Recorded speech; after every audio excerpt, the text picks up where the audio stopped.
of the House of Commons Standing Committee on Public Accounts. Pursuant to the standing orders, members are attending in person in the room and remotely using the Zoom application. A reminder that all comments should be addressed through the chair. Et conformément à l'article 108.3 Pursuant to Standing Order 1083, the committee resumed consideration of Report 1, Arrive Can, referred to the committee on Monday, February 12, 2024. Our witness, Mr. Mark Weber, National President of the Customs and Immigration Union, and welcome back. I appreciate you being able to accommodate us so quickly, and thank you for joining us once again. Chair? Yes. Chair? Is this a point of order, Ms. Yip? Yes, it's a point of order. We've had 6 meetings already on the Arrive Can report from the Auditor General, and we're going to have 9 by the end of the week. But we've yet to see a work plan or witness list. I would really appreciate it if you could distribute the work plan and witness list. Sure, Ms. Yip. You have what I have to date, and if you'd like to get in touch with me after, we can certainly talk about that. I'm already planning for the Monday or Tuesday when we return with the Auditor General's next reports coming as well. It's one reason why we're meeting this week is because of those upcoming reports. There'll be more work for us to do. But you have everything I have at this point, Ms. Yip. On the same point of order, Chair? Sure. These are not points of orders, but go ahead, Ms. Khalid. Well, perhaps it's a point of clarification. As we are working quite tirelessly under your leadership in this committee, Chair, it's easier for us to know what we're planning for and to know what the ultimate conclusion is as well for us to decide. And quite frankly, I haven't seen any opportunity for Liberals to provide witnesses either. And I would like to be given that opportunity because I think that just as much as you are concerned, Chair, we are concerned as well, and we would like to have witnesses presented on this as well. All right. Well, Ms. Yip is the Vice Chair, so Ms. Yip, why don't you get in touch with me right after this meeting? You can lay out your concerns, and we can discuss witness lists. All right. I'm going to turn now back to Mr. Weber. You provided us with opening remarks the other day. We don't need you to repeat those. We've heard them, and we have copies. So I'm going to go directly to questions. I'm going to begin with Ms. Block, who will have the floor for 6 minutes, please. Over to you, Ms. Block. Thank you very much, Mr. Chair, and thank you for joining us today, Mr. Weber. I'm not usually a member on this committee, but certainly am very much interested in the issue around the Arrive Can app. And I believe you appeared at the committee that I do sit on as a permanent member of the Government Operations and Estimates Committee. That was quite a long time ago, almost 18 months when you appeared at OGO. And I was reflecting on your opening statement at that time and have had a chance to look at the one you made here at PACP, and I would say your sentiments haven't really changed too much, although we've learned an awful lot, given some of the investigations that have taken place, the Auditor General, the Procurement Ombuds, and others. And so I guess I'm probably going to reflect a little bit more on what we heard in OGO. And I think it would be fair to say that the development of the Arrive Can app is and has been and continues to be riddled with misconduct and mismanagement. And during your previous testimony at the Government Operations Committee, you stated that the government did not consult with frontline workers. And you stated, and I'll quote, not when the idea was first proposed, not when the app was initially developed, and definitely not at any point during one of the more than 70 updates that the app had to undergo. And that's that end quote. So can you provide for this committee, if the government wasn't developing this app to assist frontline workers and to keep our borders safe, can you provide any sort of comment on what you believe the point of this app was? Thank you for the question. I think to answer the question at large, the app and its development long term, we believe that the goal of the app is to replace officers. Specifically, the result of that is that it makes our borders less secure. It eliminates interactions that our officers have with travelers.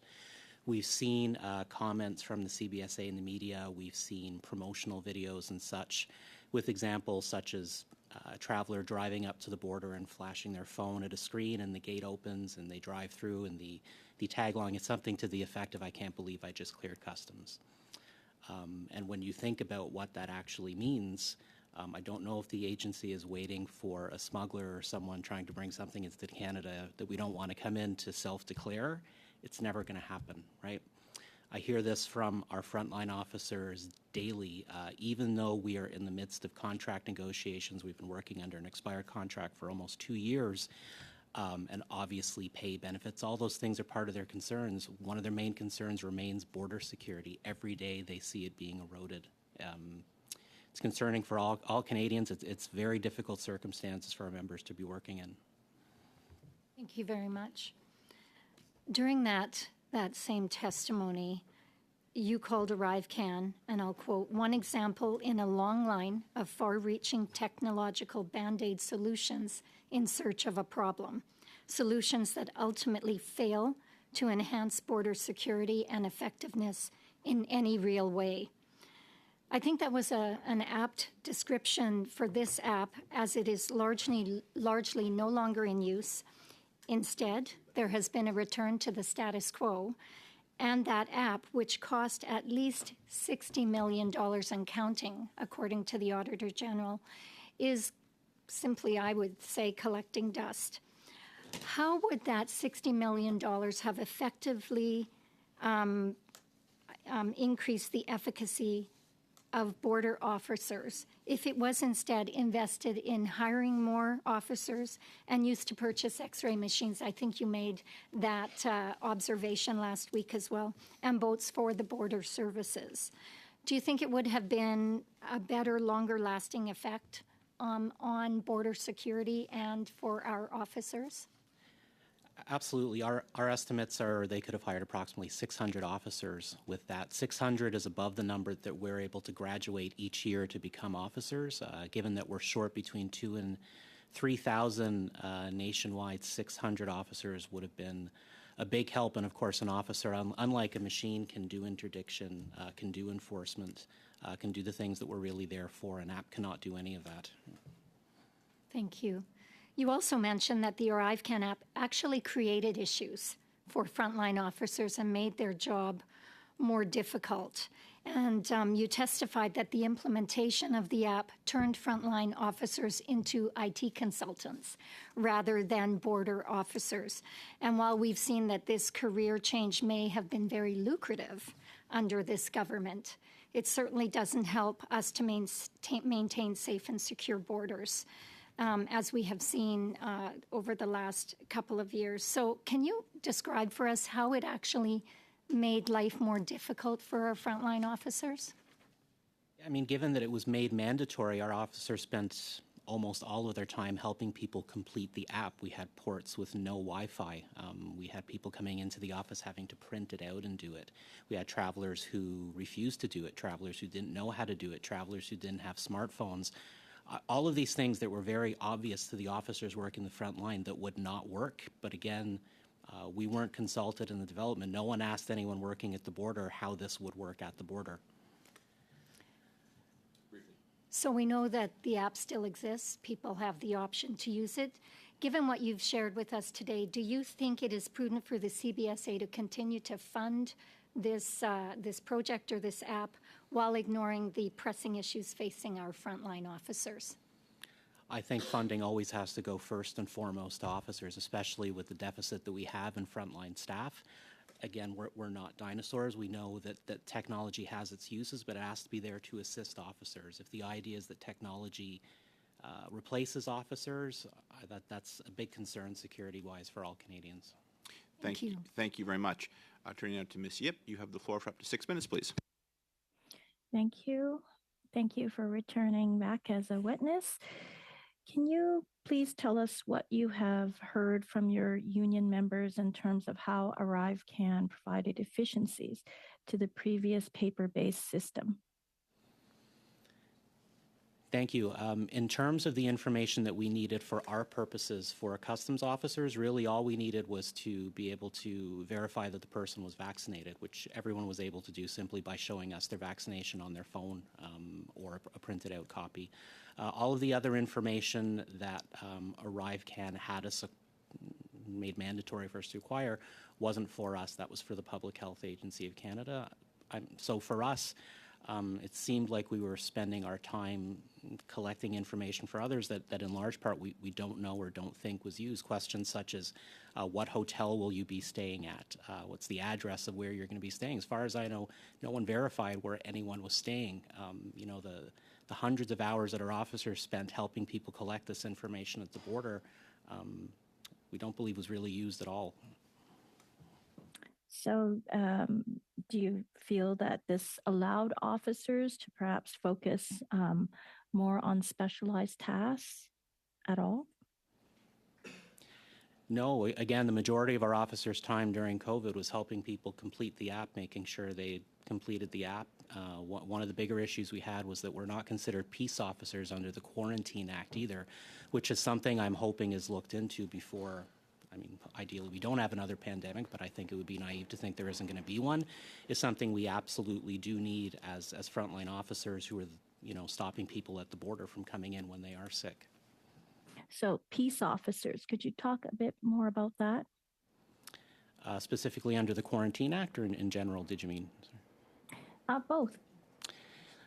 Peace officers, we are peace officers. We're just not considered peace officers specifically under the Quarantine Act. So if someone presents to us and is visibly ill, which is one of the things we're supposed to look at as officers at the border, we don't have any legal authority to detain them. All we can really do is call the police, call the Public Health Agency. Sometimes we'll get someone on the phone. If there's someone available, another agency will show up to deal with the traveler. But really, we have no ability to stop that person at the border currently with the powers that we have under the Quarantine Act.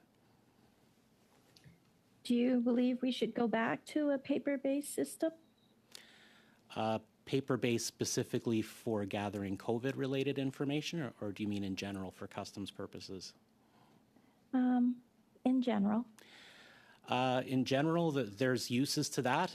There's uses to an automated system. One of the uses an app like ArriveCan we can see being worthwhile is if people could do their declaration on the ArriveCan app, and that would be there for the officer to look at when the traveler presents themselves to the officer. That would be useful.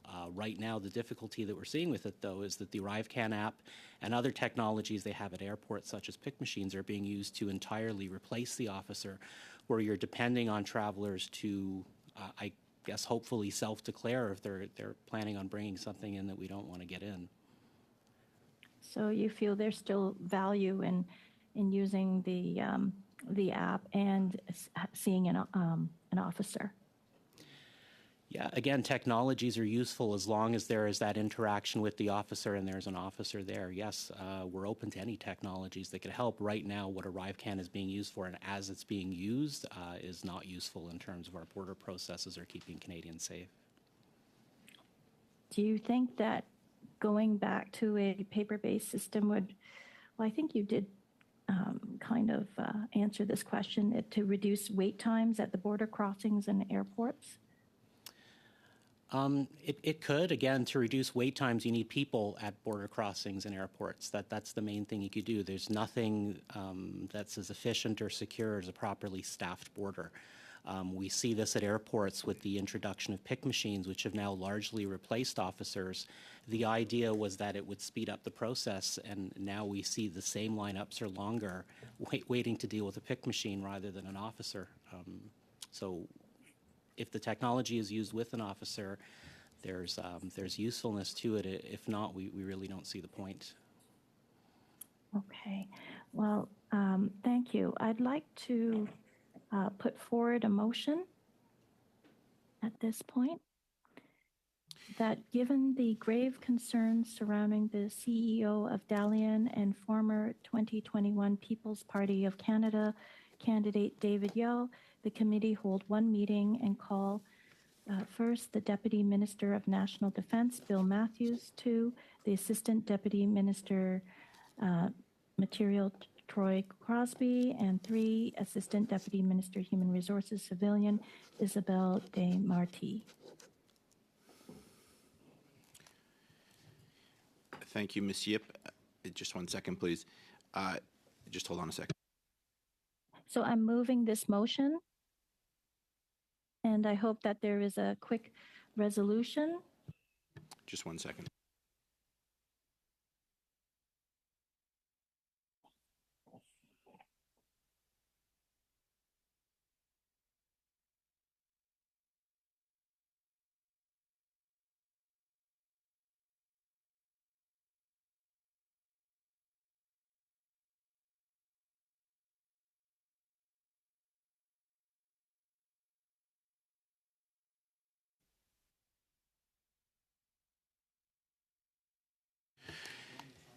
Thank you, Ms. Yip. The clerk has received that. We'll disseminate it. Mr. Weber, I apologize. We're going to try to get to this quickly, I hope. Yes, Mr. Barrett. So this could find easy support here, but we need to amend it to include the minister and the individual, Mr. Yao, if that's how you pronounce his name. It seems to be an easy add. The subject of the motion should be invited to appear as a witness, along with the minister, because in our Westminster system, ministerial accountability is the cornerstone of that. So I'll put forward both of those as amendments to the motion, Chair. Thank you. We're now debating the amendment to the motion. I saw Mr. Julian first, and then Mr. Brock, and then Ms. Khalid. Oh, and their hands are going up all over the place. Mr. Julian, you have the floor. Well, thank you very much, Mr. Chair, and I hope that we can dispense of this quickly, because I have a number of questions for Mr. Weber, and I thank him, of course, for the service of the CBSA agents and members of his union across the country. I'm supporting the motion. I also think the amendment makes sense. I think we can dispense of this rapidly, and hopefully we can move back to witness testimony. Thank you very much. Mr. Brock, then I have Ms. Khalid, Ms. Shanahan, and Madame Sekla Degagné. Yes, Mr. Brock. I'm pleased to hear, Mr. Chair, that the NDP is in support not only of the motion but of the amendment. It was rather disappointing last week that we had Mr. Weber here at committee essentially doing what he's doing today, and unfortunately Liberal members essentially filibustered the time that we had available to hear Mr. Weber, and we had to let Mr. Weber go. At the crux of this is about full transparency and accountability, and I think the motion brought by Member Yip only goes so far, and certainly the amendments, sub-amendments brought by Mr. Barrett certainly close the gap and allow this committee to truly function as a committee and to get to the heart of the matter, because all of them have important information to share, and for that reason I'm in full support of the amendment. Thank you.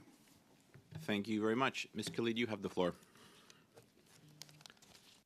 Thanks very much, Chair, and I do appreciate the amendments put forward. I think it's important for us to really get to the bottom of an issue and find the right witnesses to do so. However, my thing is that the minister doesn't have any role in hiring at all. I completely agree with Mr. Yao in having them come in and present. So I'm wondering, if it would be more practical for us to just focus on the people that can actually answer the questions, rather than going down a partisan, liberals are the reason why the whole world is wrong kind of path, and just try to get to the bottom of this by using the Deputy Minister, Mr. Yao, as a witness on this. Thank you very much. Ms. Shanahan, you have the floor. Thank you very much, Chair. And I, too, would just like to reiterate that our objection was not to Mr. Yao. That's certainly not the case. Our objection was the way in which the motion was sprung on us at the last meeting. And I'm glad to see that that this is a more fulsome discussion of what it is that we're trying to achieve here. And I agree as well that, again, in keeping with this committee, which normally does have a work plan, which normally does have a set list of witnesses, which would be the deputy minister and not the minister. And I remember so well NDP, a longtime member, Mr. Christofferson, making that point that we should not let deputy ministers off the hook, that it should be deputy ministers that answer questions in public accounts, because we are dealing with process and not policy. And that if we ever let that go, that would undermine the credibility and the fact finding of the Public Accounts Committee. So myself too, I agree to invite Mr. Yao, Deputy Minister, but it is not necessary to have the minister. The minister was not involved in this process. Thank you. Thank you. Puis suivant, Madame Sinclair Desgagnés, vous avez la parole, s'il vous plaît. Ms. Sinclair Desgagnés. Thank you, Chair. First of all, I would like to say that I still have not received the motion, even by email, so I've not yet seen the exact wording in French. That was the first thing. So before we conclude, we need to be able to read the motion, and I would like to read it in French.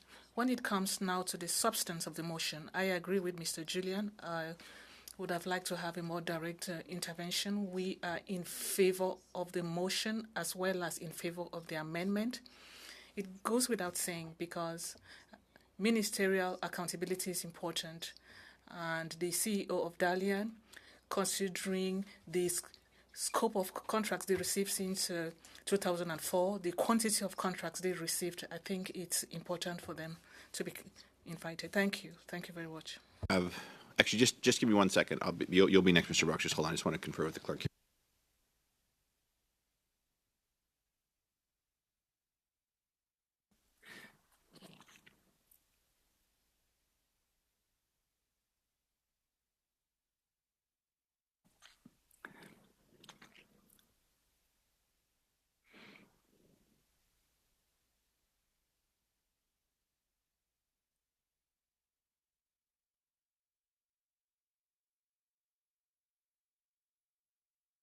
Chair, could I ask for a quick suspension so that Madame Sinclair Desgagnés can receive the motion in French? Sure, I'll suspend then. Rappel au règlement. Yes, Mr. Yes, we're just working on that.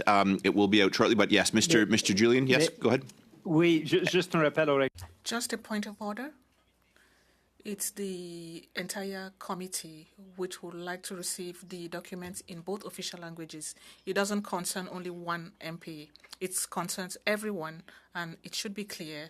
I also support the idea that we suspend for as long as the motion and amendment have not been distributed. It's exactly what I wanted to do, and that is what I asked the clerk. So we're working on it right here. So we'll be suspending for maybe 1 or 2 minutes. So we'll suspend now.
In your email boxes, the motion dans les deux langues officielles.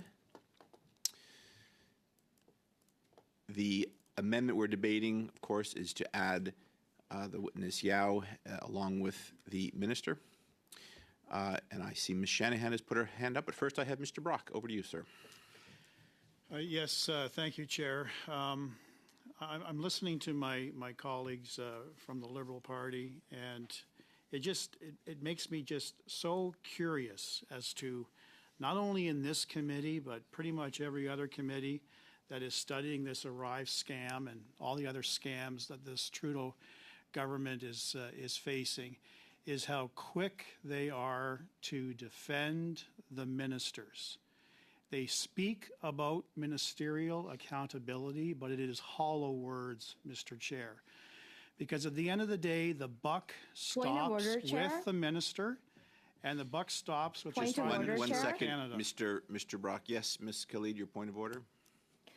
Just going with the rules of this committee, it is not normal for us to have ministers appear before public accounts. No, Ms. Khalid, you're welcome to put your hand up and to raise this. This is not a point of order, and while it is not the practice, nor is it unheard of as well. So I'll turn the floor back over to Mr. Brock.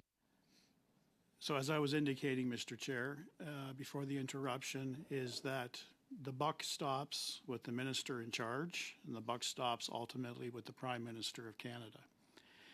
What I have been seeing over the past several months, as we have literally pulled away layer by layer of this proverbial onion to discover the true rot of this particular scam, is that what I'm hearing from my Liberal colleagues is the whole concept known as plausible deniability.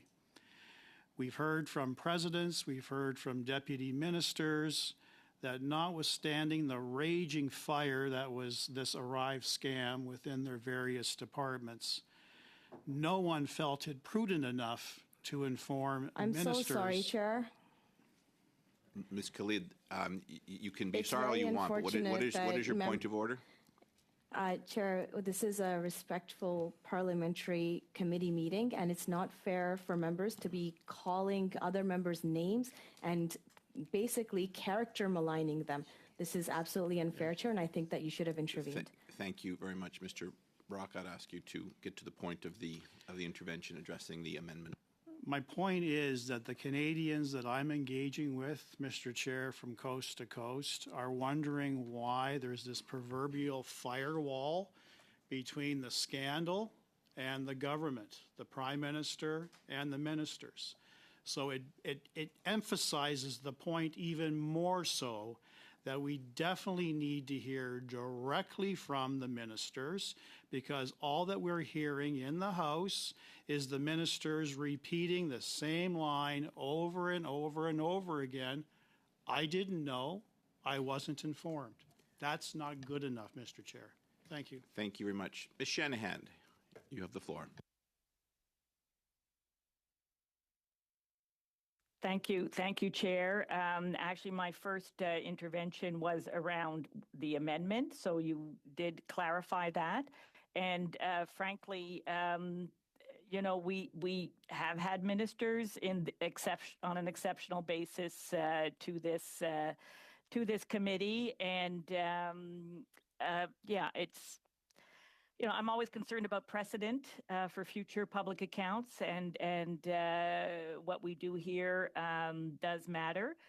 We should not let deputy ministers off the hook, definitely not. So and because we're really talking about a problem in the civil service amongst, and I'm confident that it's just a few bad apples or insufficient, processes and lack of, as the Auditor General pointed out, yes, in an emergency situation, but that doesn't mean that the rules are thrown out the window. And I know that we're going to be able to get to that with this motion as originally intended. We're certainly going to be able to get to that. And I want to hear from our NDP colleague, but I have no problem with hearing from any and all on this issue. Thank you.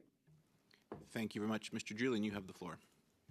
Thank you very much, Mr. Chair. And I really want to get back to questioning Mr. Weber. I know he has a lot of important information on behalf of his members to give to this committee. So I'll just say two things. First off, ministerial responsibility means that the minister should be appearing.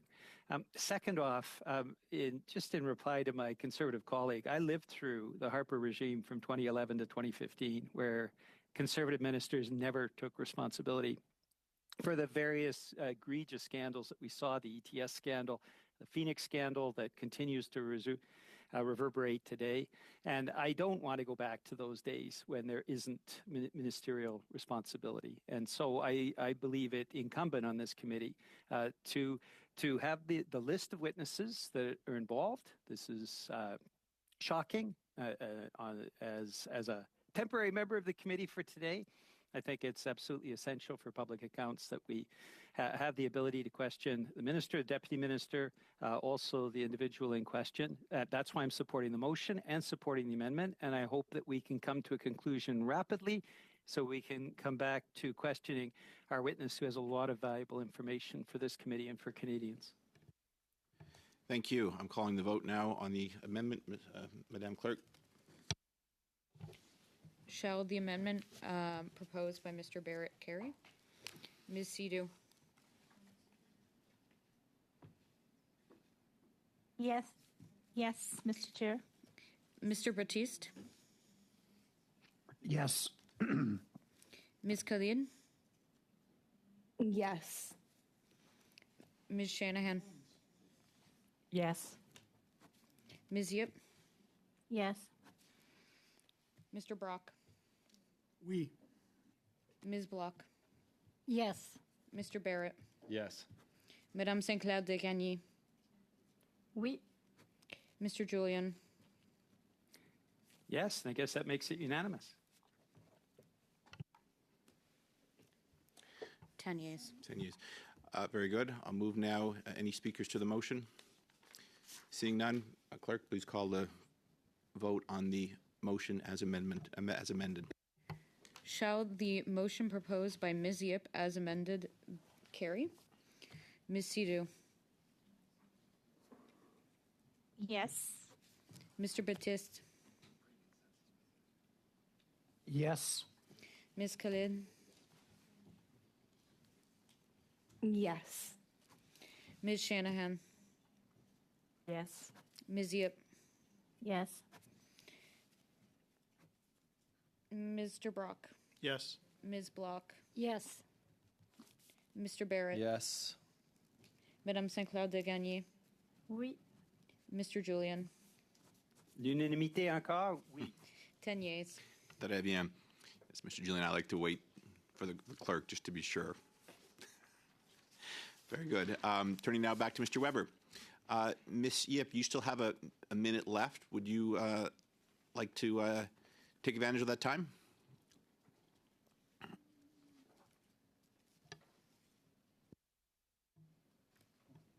Oh, you're on mute, Ms. Yip. Okay.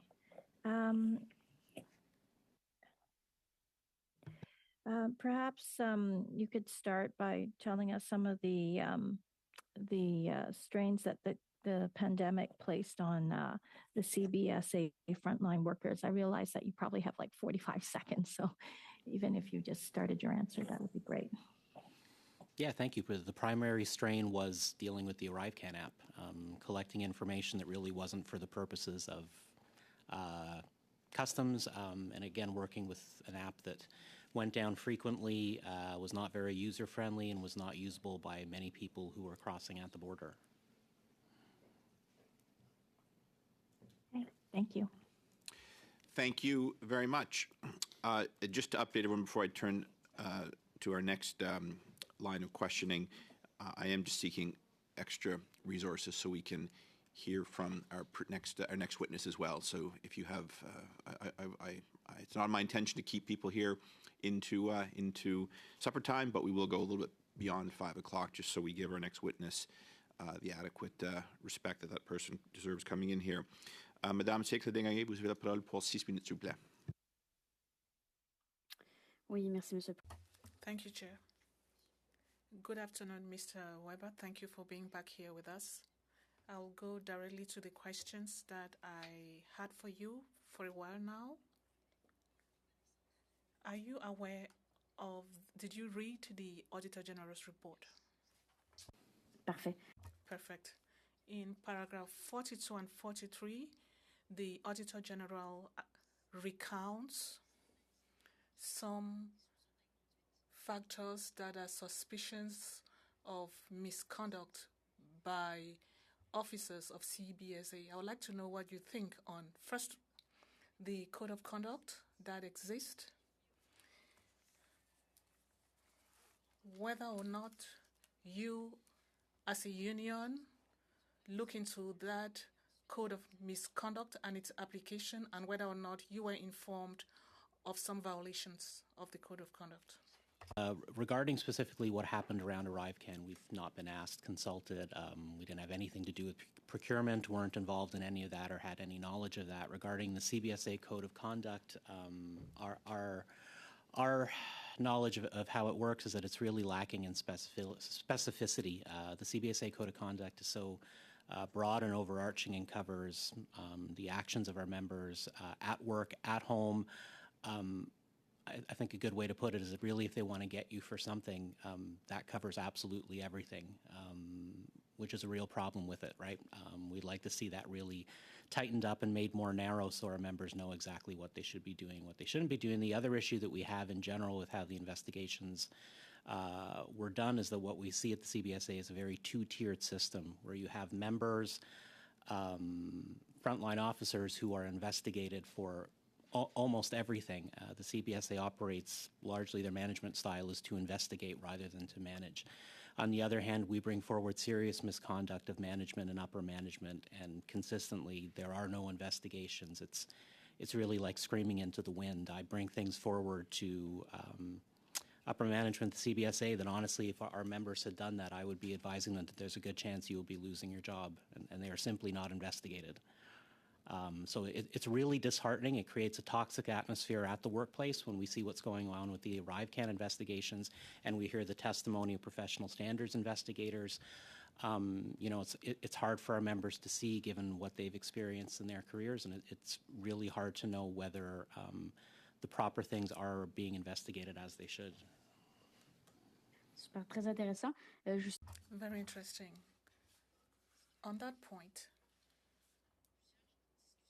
were there any discussions on any changes to the code of conduct for it to be more specific, to be better applied, and better respected by employees in some cases? Discussions around the professional standards, policy, how they conduct investigations, the code of conduct itself, the discipline grid that the CBSA uses.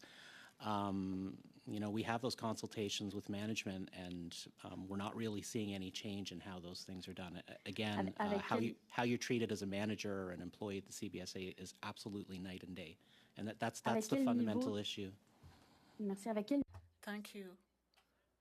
What level of management are you dealing with when you discuss such matters? To the CBSA president. D'accord. Donc, il est arrivé aux oreilles de...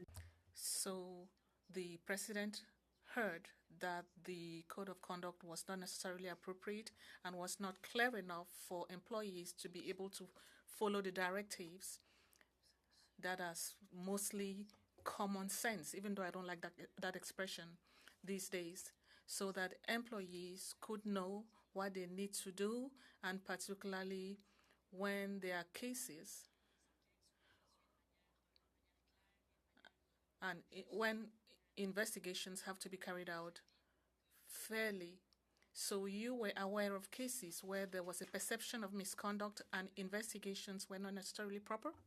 We've seen heavy-handed discipline. We've seen investigations where there need not have been any. It could have been a simple conversation with an employee. The CBSA, as I said earlier, in general, manages through fact findings and through investigation, and that's gotten worse and worse and worse over the years.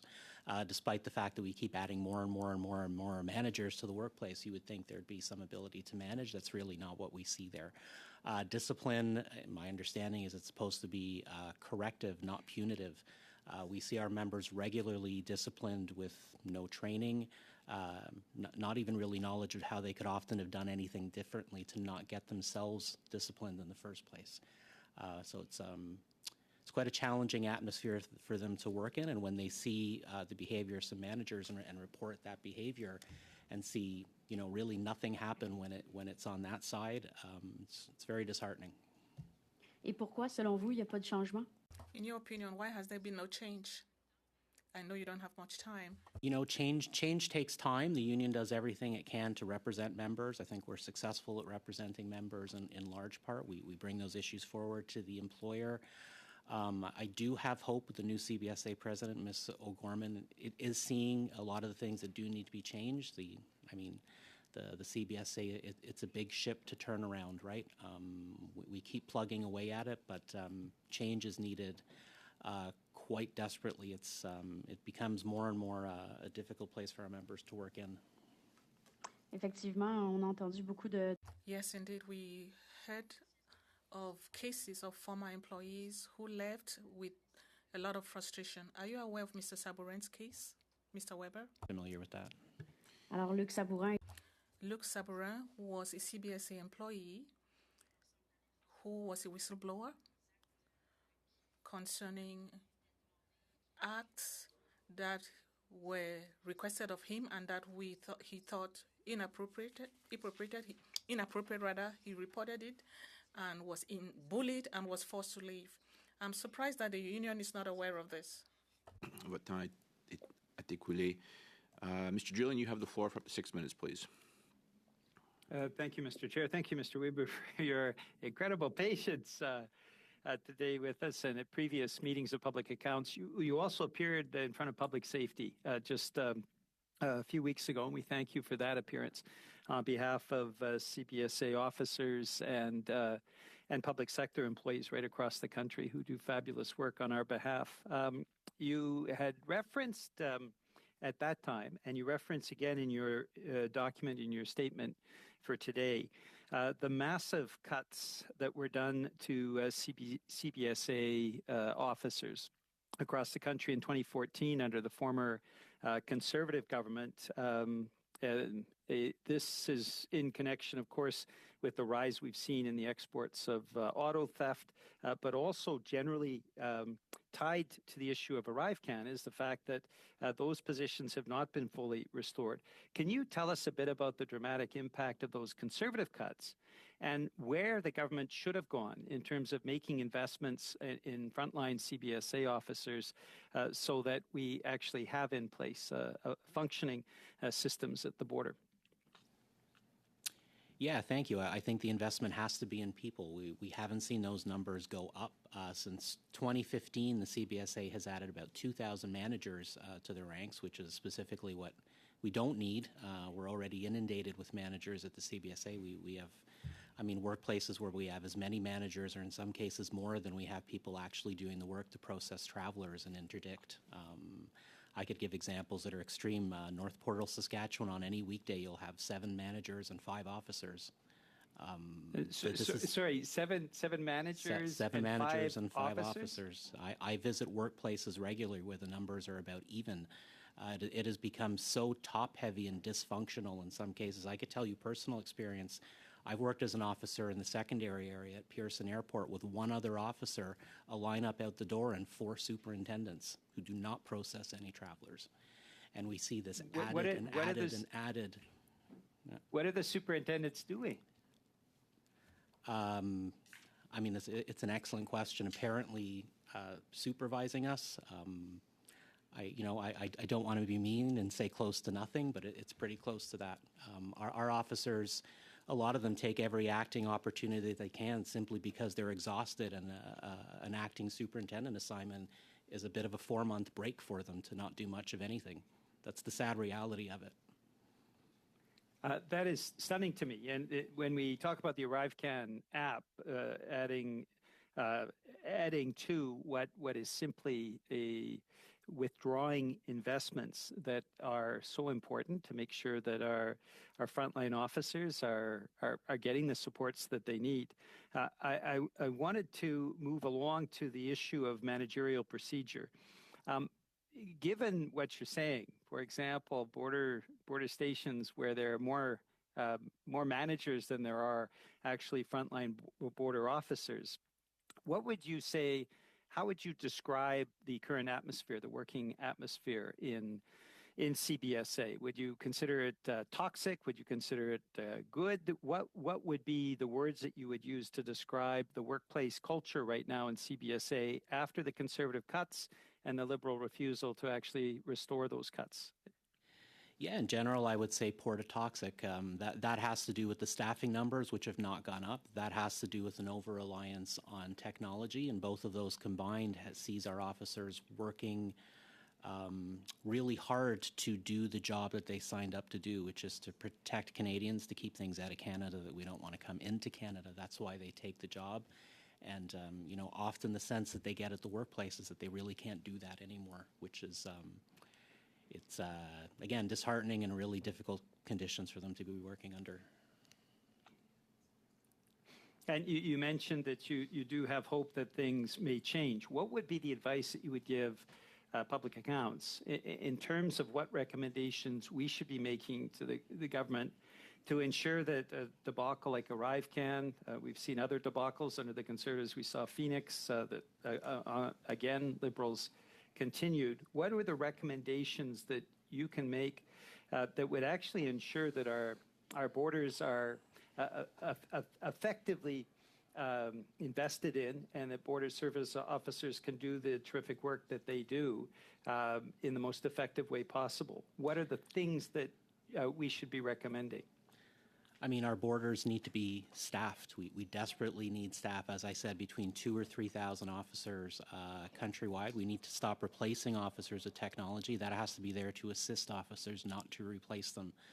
Again, an app is not going to interdict anything, and I think that over-reliance on technology, it's really embedded in the CBSA. The former CBSA president, John Osowski, sits on the advisory board of the Future Border Coalition, whose main mandate is advancing technologies, to largely speed up the border, and not too much focus on security there.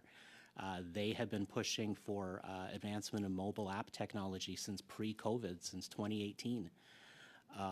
So we really need to stop thinking that there's a magic technology bullet that's going to fix the situation at our borders. I think the other thing the agency could look at is that you could go the next decade without hiring another manager, and you'd likely still have too many. Thank you very much. Certainly in North Portal, Saskatchewan.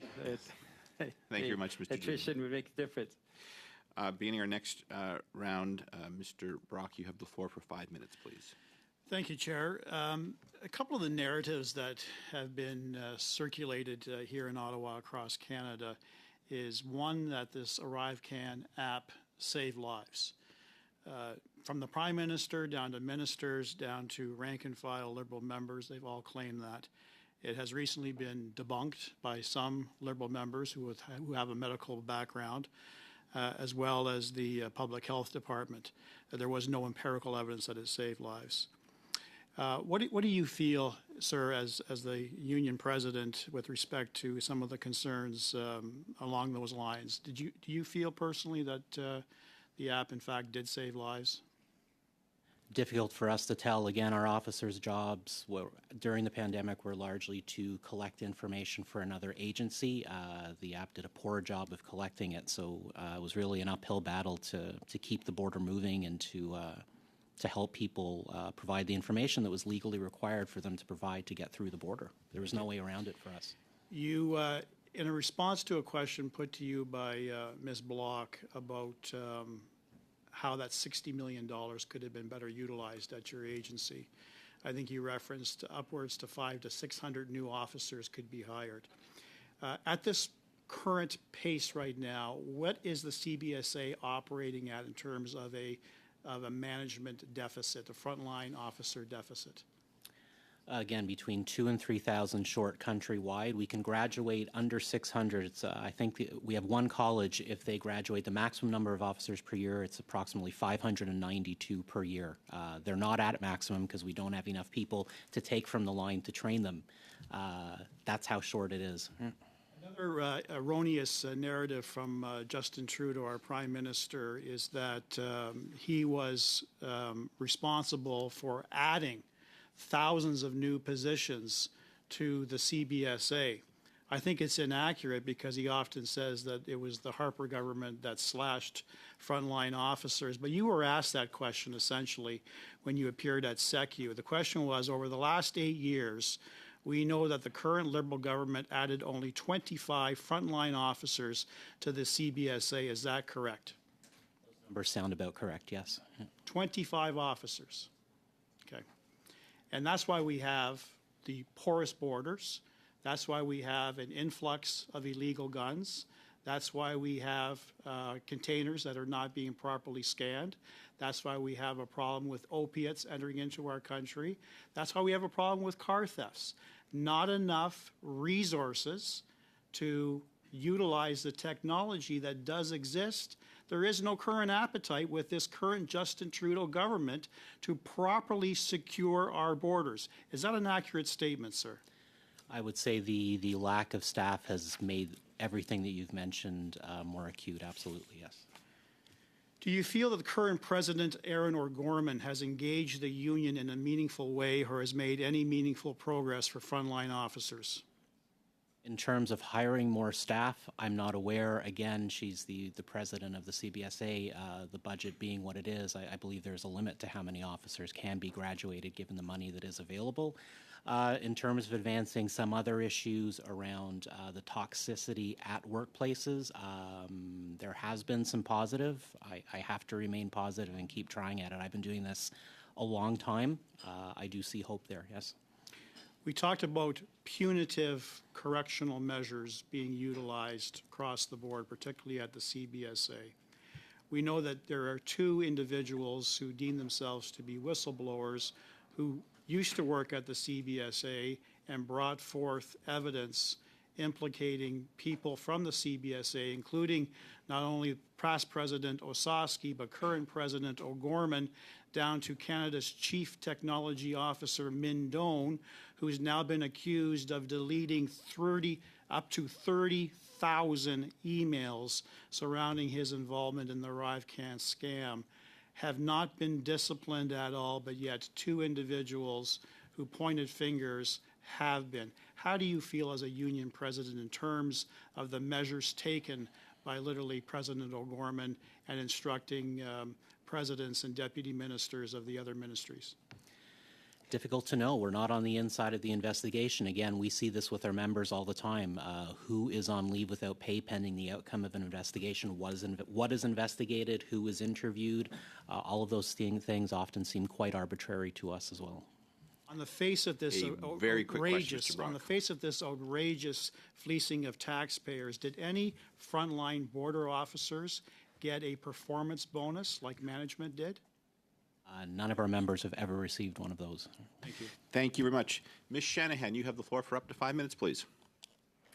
5 minutes. Well, thank you very much, Chair. I do want to say to Mr. Weber how much I appreciate as being the Member of Parliament for Chateauguay-Lacal. I have the Lacal border, very busy border crossing, and a number of folks in my entourage do work at the border. So I appreciate the work that the agents perform, and I can understand it's very intense, and at the best of times, and then of course during the early days of the public health crises, when really no one knew what was going on, and we had to close the border, what that meant for workers, for the officers at the front. Maybe you can just describe briefly those first few days when the emergency order to close the border was put through. What did that look like?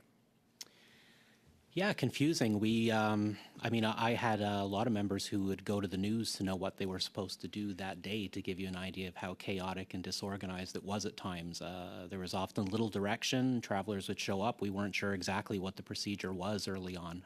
So difficult. I mean, pandemics happen. That was an emergency. No one knew where it was going to go. We did the best we could through it. Once the ArriveCan app came in, members brought concerns forward to the union, which we tried to bring to the employer.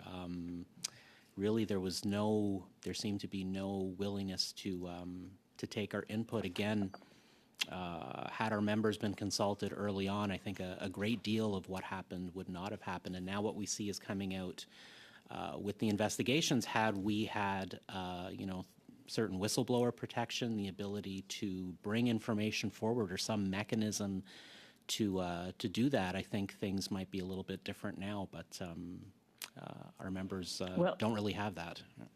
Well, certainly duly noted that's always a best practice, isn't it, to consult the users, and I think that is something that should be taken forward regardless of the circumstances. But was it useful to have something that was a printout, something that was tangible?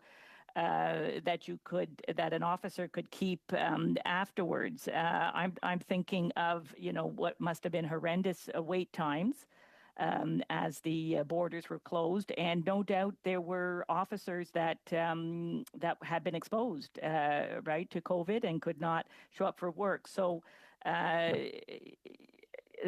As we learned from the Auditor General, the ArriveCan app did provide better quality information in more rapidly for quarantine purposes, of course, and for data that needed to be transferred to other bodies such as the provinces and health agencies. So, I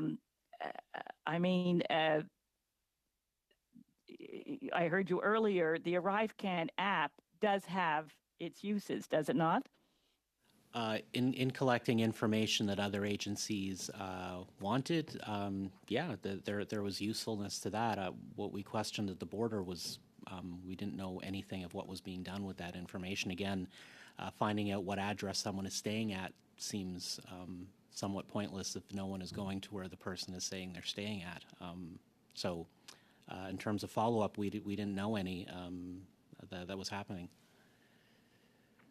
So I agree. There were definitely issues with the app, and of course, as we heard, it needed a lot of updates and so on, and we'll be discussing that further. But I just wanted, because you are representing the frontline workers, I just wanted to know, would you go back to a paper-based system today?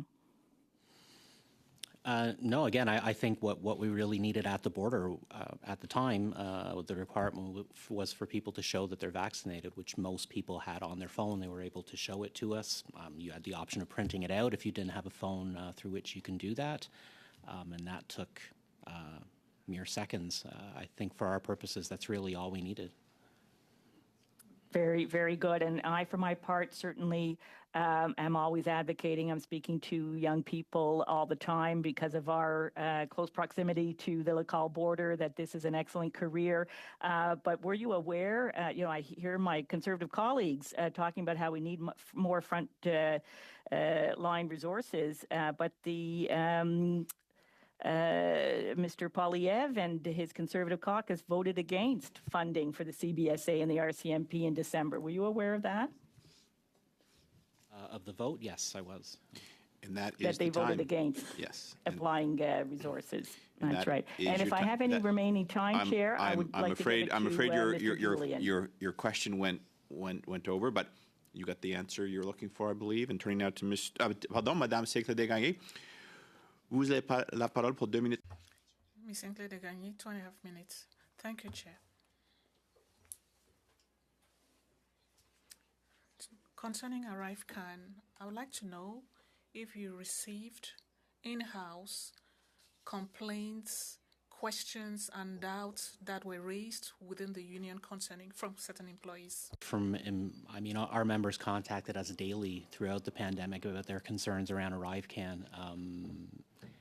Extreme frustration, I think, would best describe the experience for our officers getting it to work, not really having the authority to, again, as peace officers under the Quarantine Act, to really stop anyone, not having the ability to issue fines.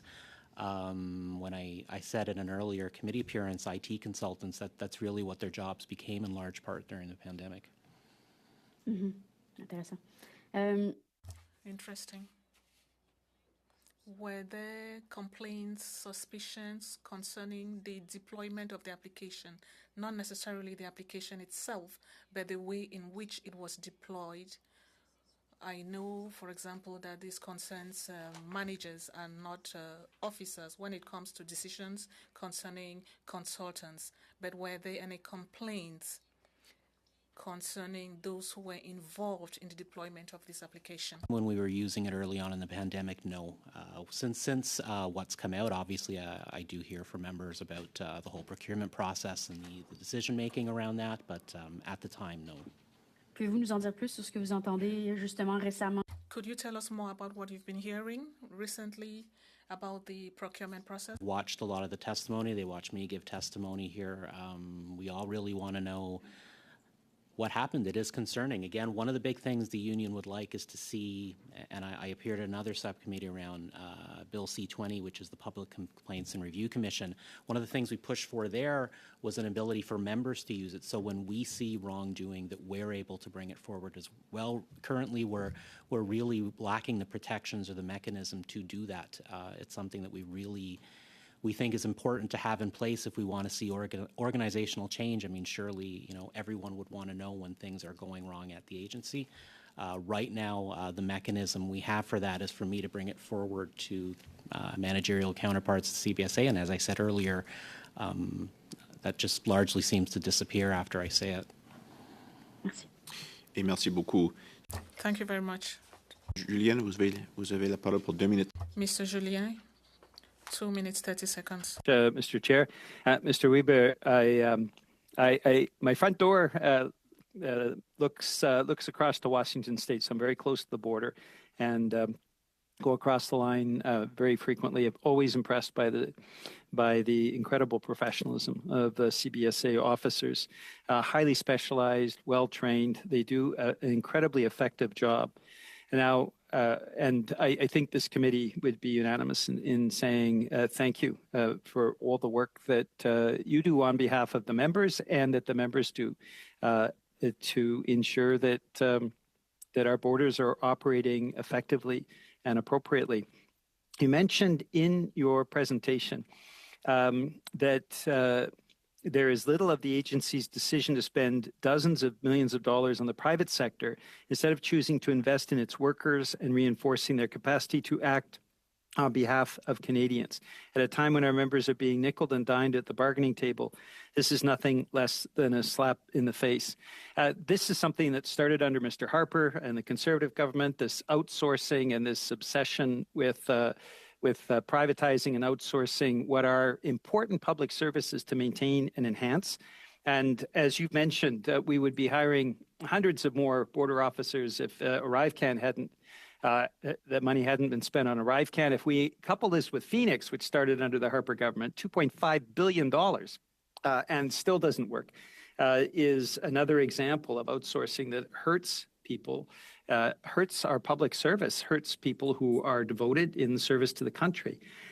What are the things that we should be investing in? You've mentioned frontline border officers. What can we invest in terms of training facilities as well for the next generation of border officers? What are the things we should be doing instead of this outsourcing that we've seen over the last decade and a half? Yeah, thank you. Obviously, as you said, officers, technology that assists and not replaces officers, training facilities. Currently, as I said earlier, we have one in Rigaud, Quebec that can graduate a maximum of about 592 officers a year, which doesn't even cover attrition. So, I mean, with only that facility, you're never going to be able to catch up. So we either need an expansion of that facility or we need a second facility so we can graduate enough officers to get our numbers back up to where they should be. Thank you How very much would that cost to set a second training center up? Go ahead, please. Thank you. Costs, I'm not aware of what the costs are. We do have a second, essentially a satellite training facility in Chilliwack, which I think is usable. We've heard of places that are available in the Windsor area that could work. Different plans are floated, but it never seems to come to fruition. The money really needs to be invested in an ability to get enough people on the front line working. Thank you very much. Turning now to Mr. Barrett, you have the floor for 5 minutes, please. Facilitating the flow of legitimate travelers and trade, the border service officers that I've had the opportunity to interact with. As a member of the traveling public, it's always stressful, whether at airports, but I frequently have the opportunity to interact with them in their professional capacity when I'm crossing at land borders in Prescott and Thousand Islands at the Lansdowne Port of Entry in my community. Outstanding professionalism, and I know because I speak with them, they're members of my community, they're my neighbors, that it's a stressful job, and the job has not been made easier by this $60 million Arrive scam. So I have so when I would cross into the United States, and the question is on COVID-19 wasn't, have you completed the Arrive Can app or its equivalent? Are you vaccinated for COVID-19? Yep. Okay. Any firearms in the vehicle? And that process where they would detect deception or interdict firearms if they believed that they were there, that would occur. Why is it that the government believed that your officers couldn't be trusted to use their same training and techniques with respect to determining if someone was being deceptive about having been vaccinated, and instead spent $60 million on an app where they could scan in the documents? I wish I had the answer to that question. I think over the years, an over-reliance on technology has been built up. It started with the automated machines at the airport, as I said, which the initial plan around that was for people to self-declare and for us to not interact with them at all, and which is largely what we see at airports now, which is, frightening to think about, but that has grown and grown and grown, where we now see constant what they call border modernization plans from the CBSA, which all mean more technology and less officers. Yeah, we have a beautiful facility in Lansdowne, which I know you've seen. It needs more people, though. Technology that's operated by officers include X-ray scanners. How many X-ray scanners could be purchased with $60 million? I wouldn't have those numbers. We can find out and provide that to you. Yeah, thank you very much. Because these X-ray scanners are so important for detecting drugs, weapons, even vehicles, which of course is a hot topic. Detector dogs, that's something, and dog handlers, that's something that an investment that the Trudeau government could have made instead of, and that's a technology that in the dogs that can pay for itself, right? In detecting currency, for example. Absolutely. Our canine teams are vital to what we do. We're short those as well, just like we're short officers. So definitely the money could have been put towards that, yes. So I just want to be clear. $60 million has been spent on this app. You won't be surprised to hear from me that I don't think that it's money well spent. The Auditor General said that it wasn't good value for Canadians' money. I've heard from your members that it's frustrated them in their ability to professionally execute on their responsibilities to protect our country. Do you think that money should continue to be invested in this app, or should that money be diverted into human resources in the form of frontline border service officers? Absolutely, the money needs to go toward border services officers.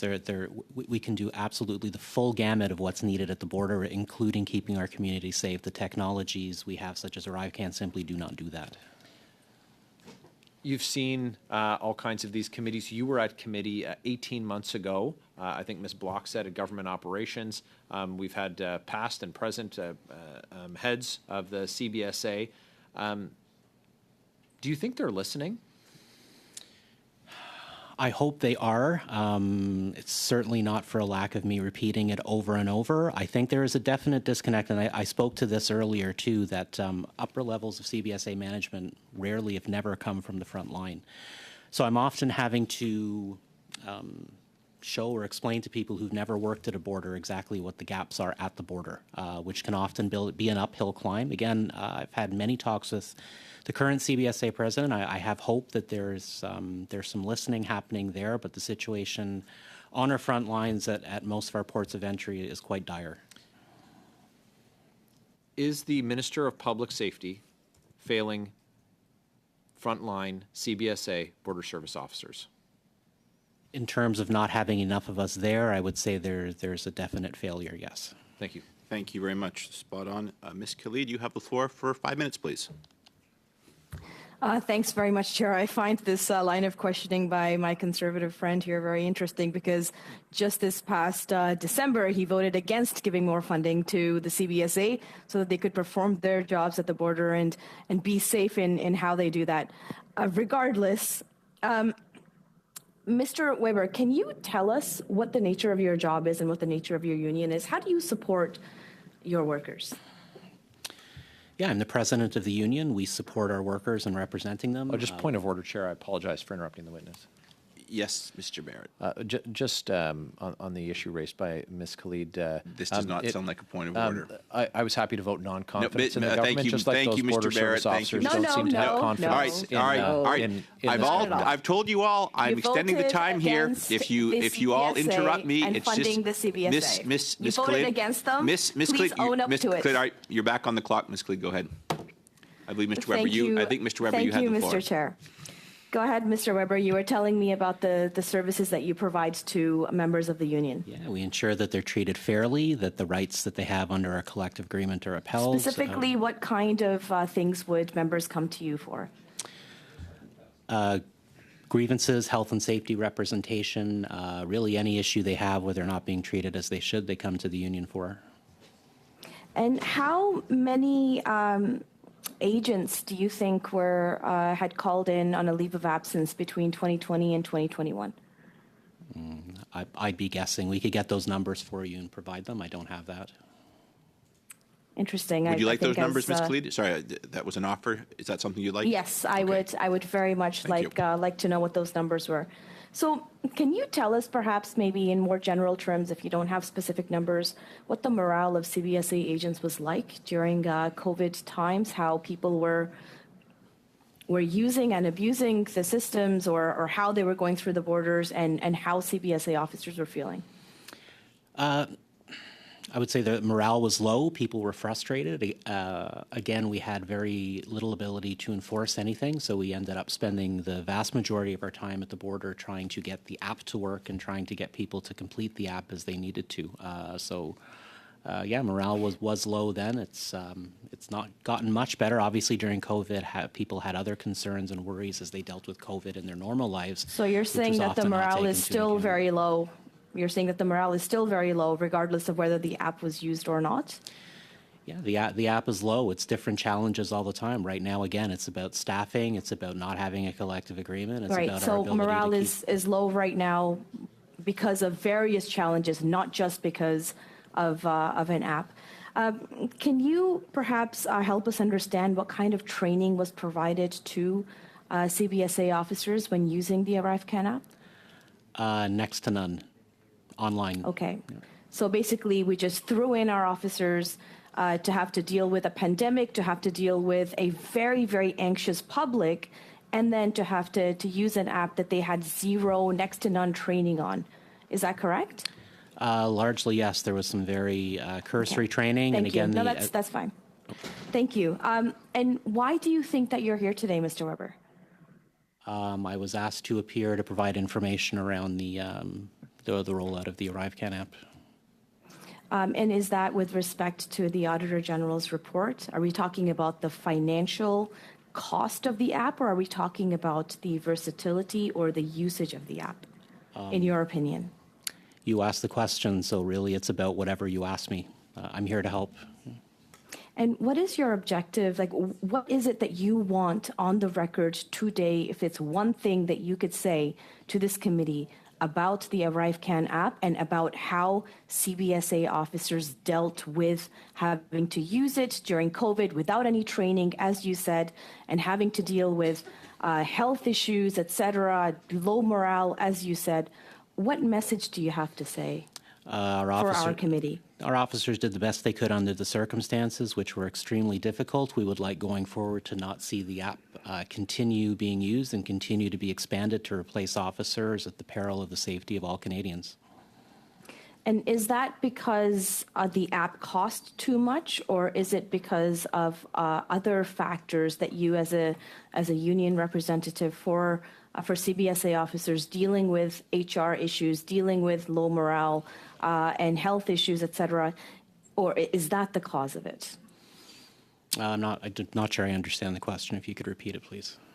You're saying that the ArriveCan app should not be used going forward. So I'm asking if it's because you think that the app is not good for the border, or if it's that it is replacing our CBSA officers, or that it's impacting them and their mental health, that their ability to work, their low morale, as you've outlined, or is it the cost of the application that you think is too much and that those resources could be placed elsewhere, which we've seen that the Conservatives have refused to allow for more resources to be given to the CBSA? Resources are a concern. Obviously, as I said, we need more people. As well, it's the security aspect, too. When we're expecting travelers to self-declare that they're smuggling, we're asking for a lot of things to be coming into Canada that shouldn't be there. That's essentially what we're doing now. Thank you very much. That is all of our time. Mr. Weber, I do want to thank you for coming in. I understand there's some information you're going to provide to this committee afterwards. I'm going to suspend for 1 minute to excuse Mr. Weber and have our next witness come in, and we'll get started in about 60 seconds. I suspend this meeting. Thank you again.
Order.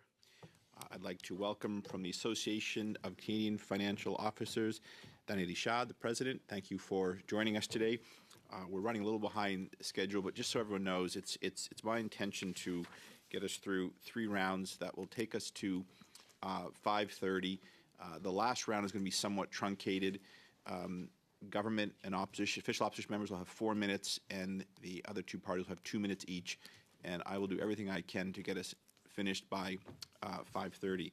Mr. Richard, you'll be given 5 minutes for an opening statement, and over to you, please. Thank you.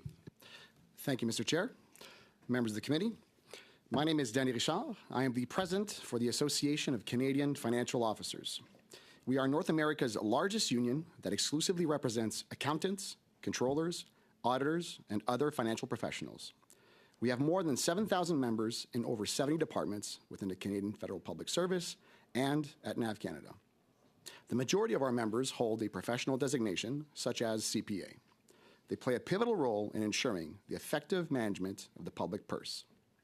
Having reviewed the Auditor General's report on ArriveCan, I was severely disappointed with the findings and its implications for the integrity of internal controls and financial oversight within the Federal Public Service during the pandemic. You don't have to be an accountant to understand the importance of maintaining proper financial records. Had our members been properly consulted in this process, establishing a governance structure is something any one of them would have immediately identified as essential. But during the rush of COVID-19, certain basic best practices were ignored in the interest of time. Corners were cut, and that comes with a risk. Point of order. That from Mr. Gillian? No. Thank you very much. Yes. This is a key witness, but the camera is remaining on you, Mr. Chair. There we go. Well, okay, thank you very much. Yes, that is most definitely something you want corrected. All right. Pardon me, Mr. Richard, back to you, please. And you're welcome to start from over again from the sentence. J'ai travaillé 10 ans comme comptable pour... I worked for 10 years as an accountant for the federal government and saw firsthand how an appropriate financial framework can help ensure that every tax dollar is accounted for and put to good use. Though I am disappointed with the report's findings, I can't say I'm surprised. Our job is to defend our members' interest, and all too often, we receive a call from a member who is faced with a difficult choice. Should they blow the whistle by speaking up at the risk of jeopardizing their career, or do they simply flag their concerns and walk away? It is incredibly difficult to support and encourage our members to do the right thing when too often, even if they speak up, their advice and recommendations are ignored. This was all but confirmed when we surveyed our members at CBSA, PSPC, and PHAC about their involvement in the development and implementation of ArriveCan. Of the nearly 1,000 members we have across all three departments, less than a dozen members reported their involvement with ArriveCan. Unsurprisingly, 5 of our members said they witnessed something that didn't sit well with them. Most of those individuals indicated they had flagged their concerns to management. So why were so few of our knowledgeable and experienced financial professionals in these departments consulted? Why did those small few who were consulted, who did the right thing by raising their concerns, get pushed aside? Now, let me be clear. I believe in the government's financial framework when it is adhered to. When the Financial Administration Act is followed properly, it ensures responsible fiscal management within the Canadian government. The governance rules are clear. But what do we do when the rules that are put in place for sound financial stewardship aren't being followed? As financial professionals, we have the ethical obligation to speak up. But this ethical obligation gets bypassed by hiring consultants to be yes men for untold amounts. Instead, we should be relying on the institutional knowledge and expertise housed within government at no additional cost to taxpayers. This is why we must reduce the reliance on contractors, listen to our in-house experts, and find better way to protect whistleblowers on occasions like this so that people aren't afraid to speak up. The data on this sphere is clear. In the last annual Public Service Employee Survey, only 55% of our members at CBSA said they would feel comfortable initiating a formal complaint without fear of reprisal. It's hard to challenge someone when that very person you're challenging is the one that will be assessing your performance at the end of the year. Simply put, whistleblowers often become scapegoats. Our members can ensure blunders like this don't happen, but we must let them do their job instead of pushing them aside. We shouldn't be contracting out work that can be performed by public servants at a much lower cost, all while reducing taxpayers' confidence in how their tax dollars are being spent. I often hear that consultants are needed as they do work for cheaper, faster, and better. But what happened with ArriveCan is a clear example as to why that's not always true. Thank you for your time, and welcome any questions you may have. Thank you very much.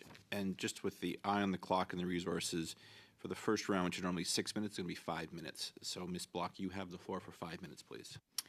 Thank you very much, Mr. Chair, and thank you, Mr. Richard, for joining us today. I appreciated your opening statements. I also appreciated an article that I read that I believe you wrote back in 2021, and I may ask some questions around that article as well. In your opening statement, you referred to hearing complaints from your members at PHAC, CBSA, and PSPC.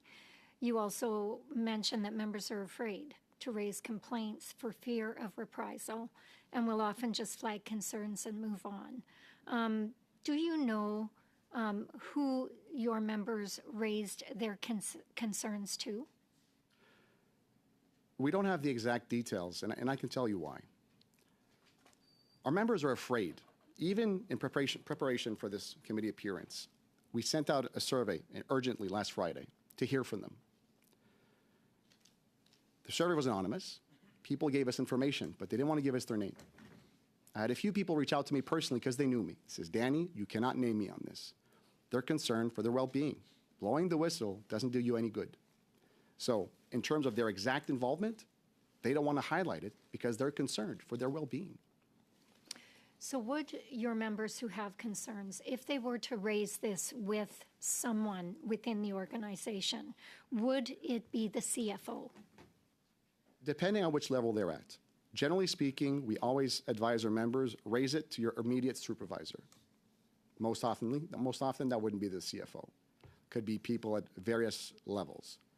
That said, I've been president since 2016. When a member tells me they've seen wrongdoing, I will tell them, raise it, document it, and then let it go. And I'm embarrassed that I have to say that to my own members. Because what I'd rather say is, we're going to fight this and we're going to help you. But because they're not protected, we have to tell them, look, you need to do the right thing. And the right thing is to raise it to the employer at any level. Raise it, document it, and then let it go. Because I can't tell you one case I've ever heard of a whistleblower that had a favorable outcome. Thank you very much. For me, that is absolutely concerning, and yet I recognize that. Just recently, we had a colleague introduce a private member's bill in regards to whistleblowing, so I recognize that it is an issue. You also stated that less than a dozen of the 1,000 members that you have across these three departments were consulted on the ArriveCan app, and that they all raised concerns. And I think what this does is raise concerns for us. It raises two that I can think of right away. First, that so few financial officers were consulted. And secondly, that they raised concerns, but those concerns were brushed aside. This does seem to be par for the course with this current government, to disregard concerns about overspending. Have any of your members, and you may have already answered this for me, reported reprisal actions related to ArriveCan? No, no, they have not. However, I think it's because they know not to push too hard, right? Look at the stories we hear in the media, what happens to whistleblowers, right? Remember, the majority of our members are accountants. They do have a code of conduct obligation to raise any anomalies. They have to do it. And I'm happy that you do that. But because we're not protecting them, it's hard for them to go further. So none of them has raised to us specifically that they've been reprised against. But when you look at the government's even own internal survey, the data is clear. Our members are saying, I don't feel comfortable raising issues. I fear reprisal. I want to move to the point about consultants and procuring the services of consultants. And you mentioned that consultants are used, you believe, to sidestep financial accountability by replacing public servants with consultants.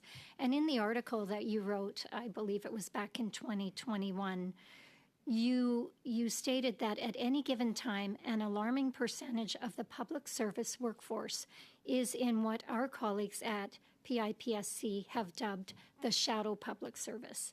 I'm wondering if you can tell us a little bit more about that shadow public service and what it is costing Canadians.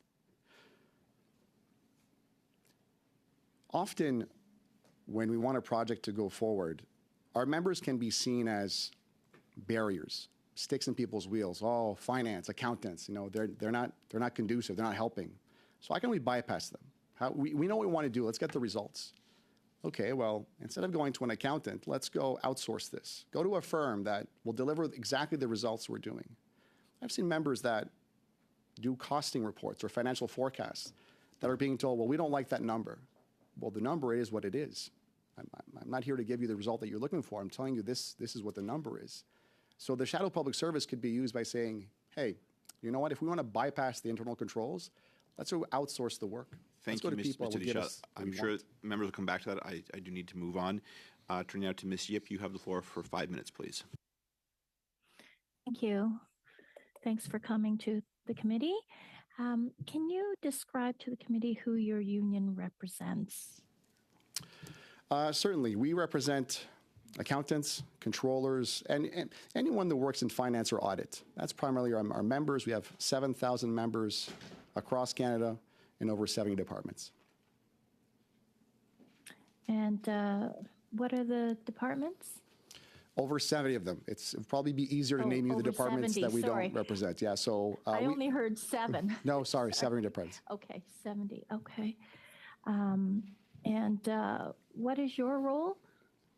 As national president, so my full-time job is primarily 3 things.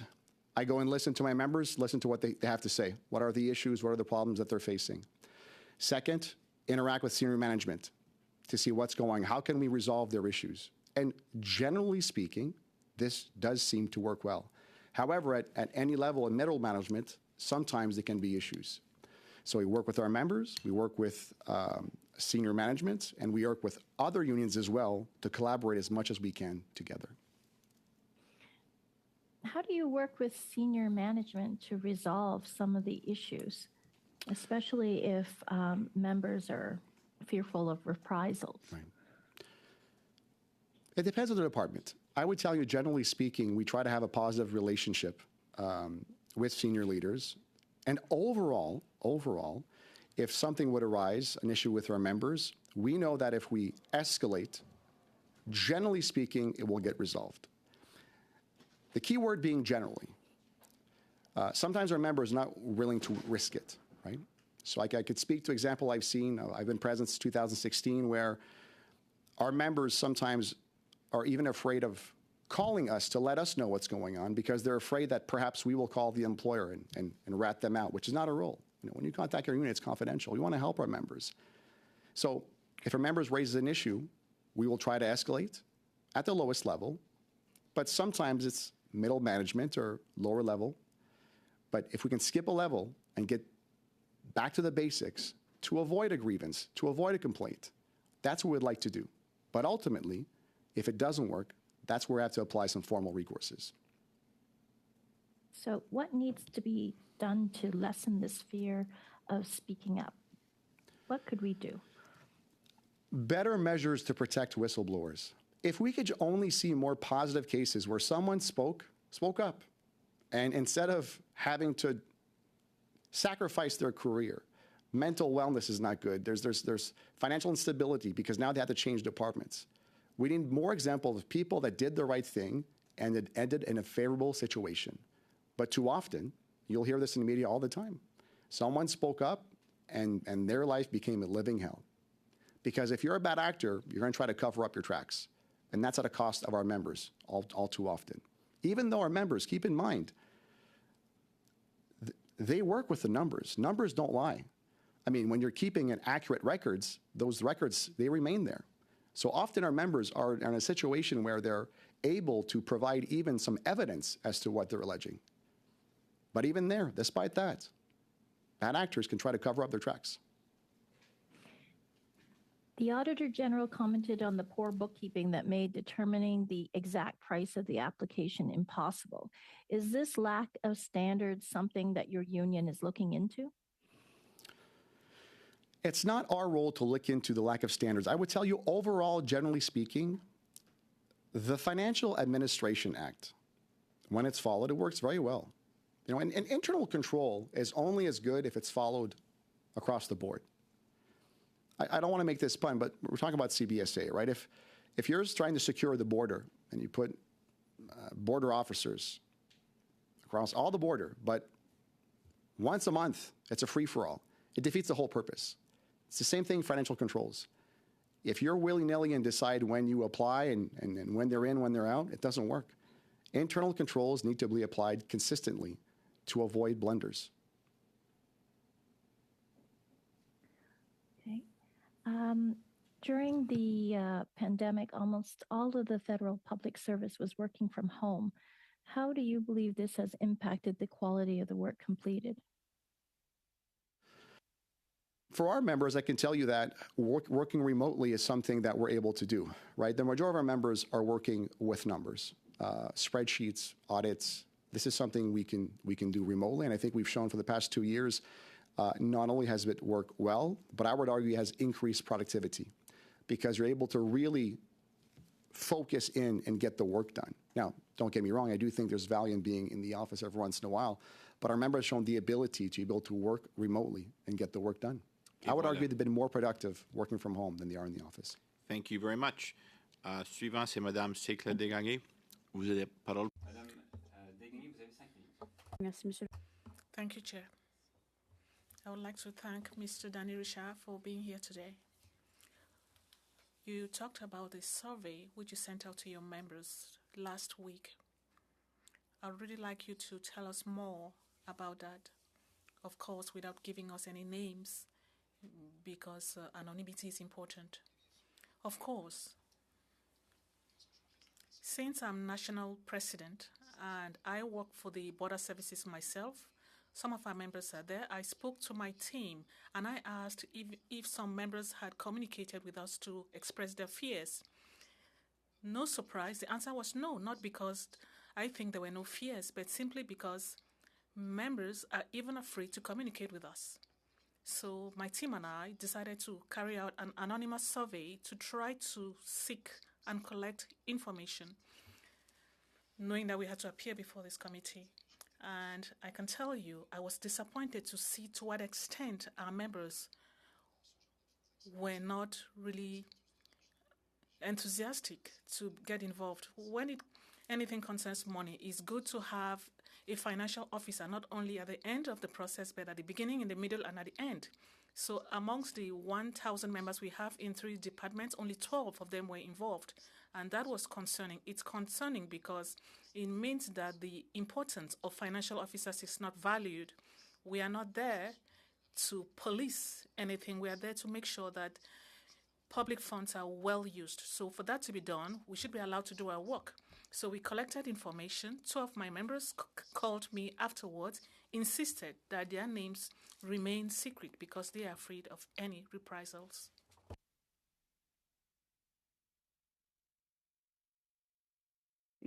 Est-ce que ces membres vous ont ramené? Sorry?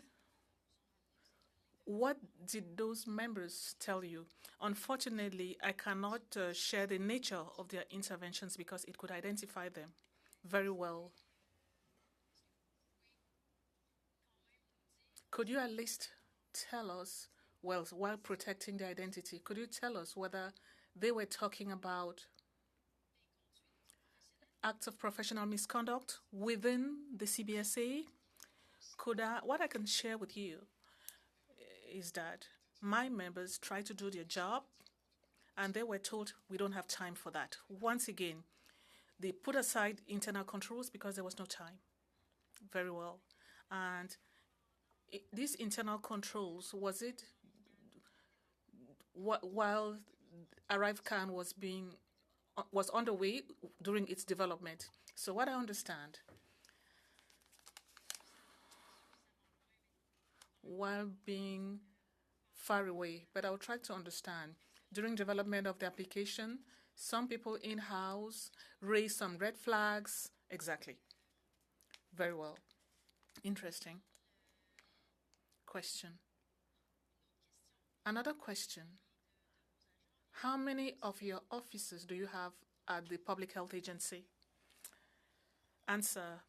By memory, about 50 or so. Question. How many of them are able to prepare a budget? Most of them. I don't know them all personally, but if one of my financial officers is not able to prepare a budget, I'll be very disappointed and I will have a talk with them. Perfect. From the Auditor General's report, we heard that the Public Health Agency was supposed to manage deployment and development of ArriveCan, but there was no budget, no follow-up. So I imagine from that the officers you represent were not necessarily involved, whereas when we have such a project, when there's a budget follow-up, you should involve the officers who are supposed to do that. Answer, yes. It's not even a matter of accounting. From my 16 years experience, I am wondering how that could have happened. You need a trace. You have internal controls. So if any of my members were consulted, we could have done things differently. You know, we don't need to reinvent the wheel. Internal controls have existed for decades. The problem is that we don't need to discover them. We just need to apply the internal controls. Perfect. So to continue with the Public Health Agency, if you have 50 or so officers there who are all able to prepare budgets, first of all, in your opinion, why were they not consulted to manage the application? Is this simply a process that is only connected to ArriveCan? Do you think that ArriveCan is the tip of the iceberg or an isolated case? Answer: I don't have any details, of course. From my experience with several departments, generally,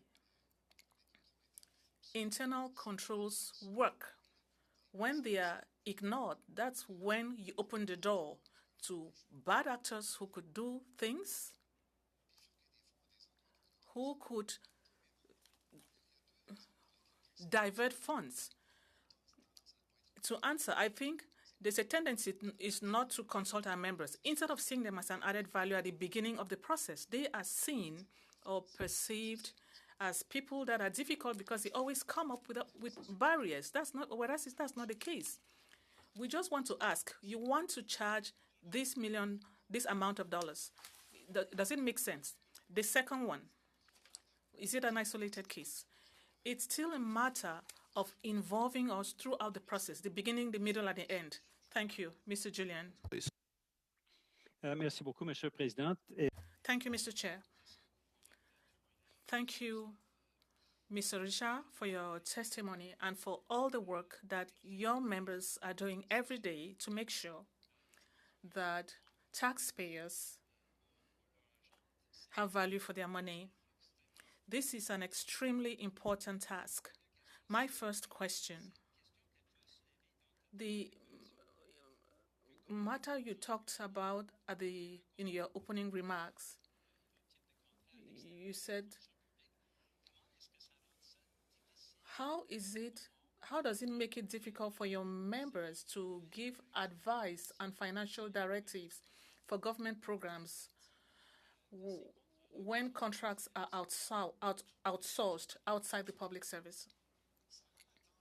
This makes the task of our members more difficult to carry out their job when they don't have access to tools, to authorities, to the documents they need. For example, medical doctors. If you go to your doctor and you ask for a medical report, you want to know your situation, and then if you are hiding information from me, if I don't have the right information, my diagnosis will not be appropriate. It's the same thing for our members. We have people who are financial professionals. Most of them are accountants. Most of them did auditing. They have the tools. But if they don't receive the information, if they are put aside saying that we can do this outside, we could try to find out how to do a budget, how to do a financial analysis, an external firm is going to do it. Why? We have the experience and expertise in-house within the public service. Our members are saying they find it strange. A consultant is recruited to work on a project, but I'm the one who prepares the report for the consultant. He does the job, and then he comes and asks me to check whether it's right or not. That's not how it works. And then the final report is done by our members. And then they're saying, this is all I asked at the beginning. So it's insulting. It's as if we don't have expertise in-house. The consultant recruited is outside, but to prepare his report, he needs us. So we need to trust our members. You need to give them opportunities. I'm not saying you should never use consultants. When there's lack of expertise in-house, of course, you need external consultants. But sometimes, by default, people go to consultants. Thank you for that answer. I've been in Parliament for a long time, seen numerous scandals of this contracting out. ArriveCan, we're looking at $60 million. The Phoenix system started under the Harper government is now at $2.5 billion and counting. The ETS scandal under the Harper government is $400 million. And I could go on, both the Harper government and the current government, numerous scandals. At any point, have you seen governments, like the former Conservative government, actually consulting with the expertise that is in your union, the financial accountants that understand the best way to go forward? Were you ever consulted, your members, ever consulted on Phoenix, ever consulted on ETS? You've mentioned that they were not really consulted on ArriveCan. Very broad question. I will tell you, generally speaking, if we are consulted, which is not often. It's an afterthought. It's not at the beginning of the process to ensure that we're getting things right. Are we putting in place proper due diligence, proper accountability? We're trying to bring our members front and center to ensure we can avoid blunders like Phoenix, costing it out. Does this make sense? Recently, we had the public service healthcare plan. How much is that going to cost? We have financial professionals in-house that can help cost these things out, budget, forecast. This is what we do professionally, but we need the tools and the authority and the data to do our job. Thank you. Now, you mentioned whistleblowers and the important role that they play. I remember vividly the case of Sylvie Terrien, who was a whistleblower under the Harper government, talking about misuse of EI funds, and the Harper government just canned her, basically summarily fired her. And there are many other examples of whistleblowers under the Conservatives, whistleblowers under the current government that have either been intimidated or have been fired. What are the protections we need to see so that we actually have a culture where whistleblowers can come forward with this information and not be raising the concerns of dismissal or being summarily fired, as we see in so many cases? Yeah, OGO issued a report in 2017 on what needs to happen in order to improve whistleblower protections, particularly in the public service. There's a long list of recommendations, but the number one is to ensure that when a whistleblower speaks up, they are protected. And I'll give an example.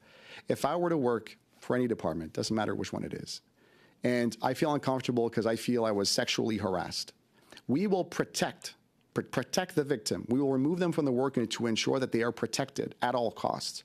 If you blow the whistle, you stay with the same team. We put the burden of proof on you. People that you have accused will try to cover it up.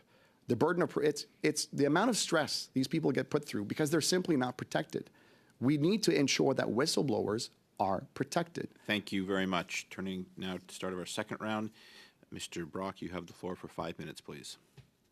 Mr. Richard, your evidence so far in a half an hour that we've listened to you, in my view, is a serious indictment against the Justin Trudeau government.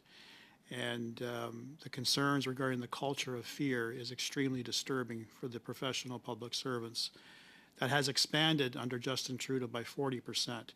2015, he promised to cut back on external consultants. Yet, for the fiscal year of last year, Ottawa spent $15.7 billion on external consultants, totally bypassing the professional public service, an 88% increase. So I wanted to raise that as a concern. Now, sir, based on your years of experience in financial matters, accounts from your members, the RCMP commissioner testifying they are investigating ArriveCAN, the AG report, PSPC officials claiming they are sufficiently suspicious of criminal activity surrounding the ArriveCAN procurement process, documented evidence of forgery and potential fraud, and the mountain of media reporting. Sir, do you believe, in light of everything that I have presented to you, and I'm sure that you have been listening to and reading on your own, do you believe that there is a strong element of criminal wrongdoing in the ArriveCAN? I unfortunately couldn't comment on that. It's not my area of expertise. I can tell you based on the findings of the Auditor General, there was a clear lack of respect of the financial framework that's put in place. Do you believe, and have you had any particular direct communication with the ministers responsible for the memberships that you represent? No. Okay. Now, you've also read in the newspaper about Mr. Yeo, one of the principals of Dalian, who not only was gainfully employed as a member of Department of National Defense, but also as a subcontractor. And in this particular case, Mr. Yeo and the other company that he's affiliated with, Daliex, are responsible of receiving upwards to $40 to $50 million in taxpayer funds. Another two-person company, much like GC Strategies. The ability to moonlight as a member of the public service and yet being accused of fleecing the taxpayers at the same time, do you believe that's an isolated incident? in the public service? I would believe so, yes. You've not heard of any other accounts of this happening? Not to my knowledge. Now, that's not to say it doesn't exist. Look, if basic due diligence could easily pick this up. As a public servant, you have a code of conduct. There's certain things you're not supposed to do. We have rules in place. We have controls in place to prevent this from happening.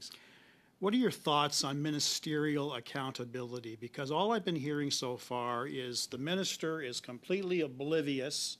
There's a raging firestorm happening in the ministry, and there's a plausible deniability. No one told me, or I didn't bother to ask. How do you feel about ministerial responsibility with this particular scam? Ministerial responsibility is something that's important.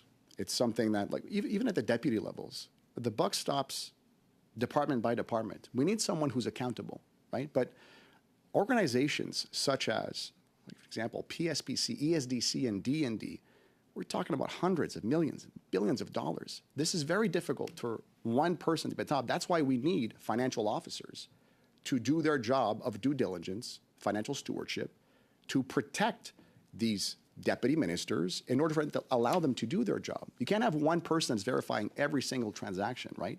Due diligence is important, and our members can help specifically with that task to ensure that the taxpayers' money is being not only accounted for, but being well spent. Do you think it's a function of incompetence at the deputy ministerial level, or is there an active attempt by ministers to shield themselves from this raging firestorm of fleecing the taxpayer? I couldn't speak to that, unfortunately. I wouldn't know. All right. How much time do I have? 20 seconds. 20 seconds. All right. That's fine. Thank you, Mr. Chair. Very good. Thank you. Ms. Shanahan, you have the floor for 5 minutes.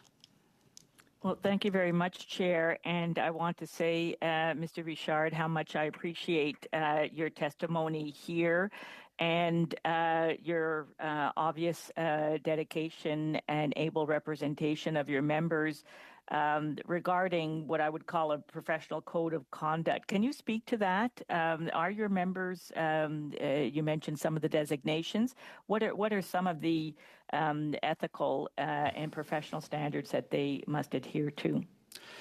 Well, generally speaking, every public servant adheres to the code of conduct. For our members, however, those that have certain designations, the bar is a bit higher. So I'll give an example. If you see something wrong that you didn't do anything wrong, right? You're witness to something. As if you're performing an audit, if you're an invoice was paid, you detect an anomaly, and you see like something doesn't pass the smell test, you have a duty to report this. The challenge with this is, even though you haven't done anything wrong, you're just doing your job, there could be consequences to you personally. So our members are faced with this situation. I know that ethically I have to report this. How do I do this without committing career suicide? How do I do the right thing that I know I'm supposed to do, that I have to do? However, I need to manage my career. And this is where it's one of the most difficult things, difficult conversations I have to have with my members, when unfortunately I have to let them know, look, you've done nothing wrong. We need to report this. Report it to your supervisor, to whoever you want. However, we need to make sure we document it. Because if ever there is something that happens, there's a scandal, we need to be able to show that you did the right thing, you raised this with management. So Can I ask you about that, Mr. Richard? Like, what kind of documentation would be recommended in this case? And I say that knowing that, of course, we have the Auditor General's report, we have the Office of the Procurement Ombudsman report. I would think that members of your union who would have been involved in the processes that were under study would have been interviewed, would have been met with. What kind of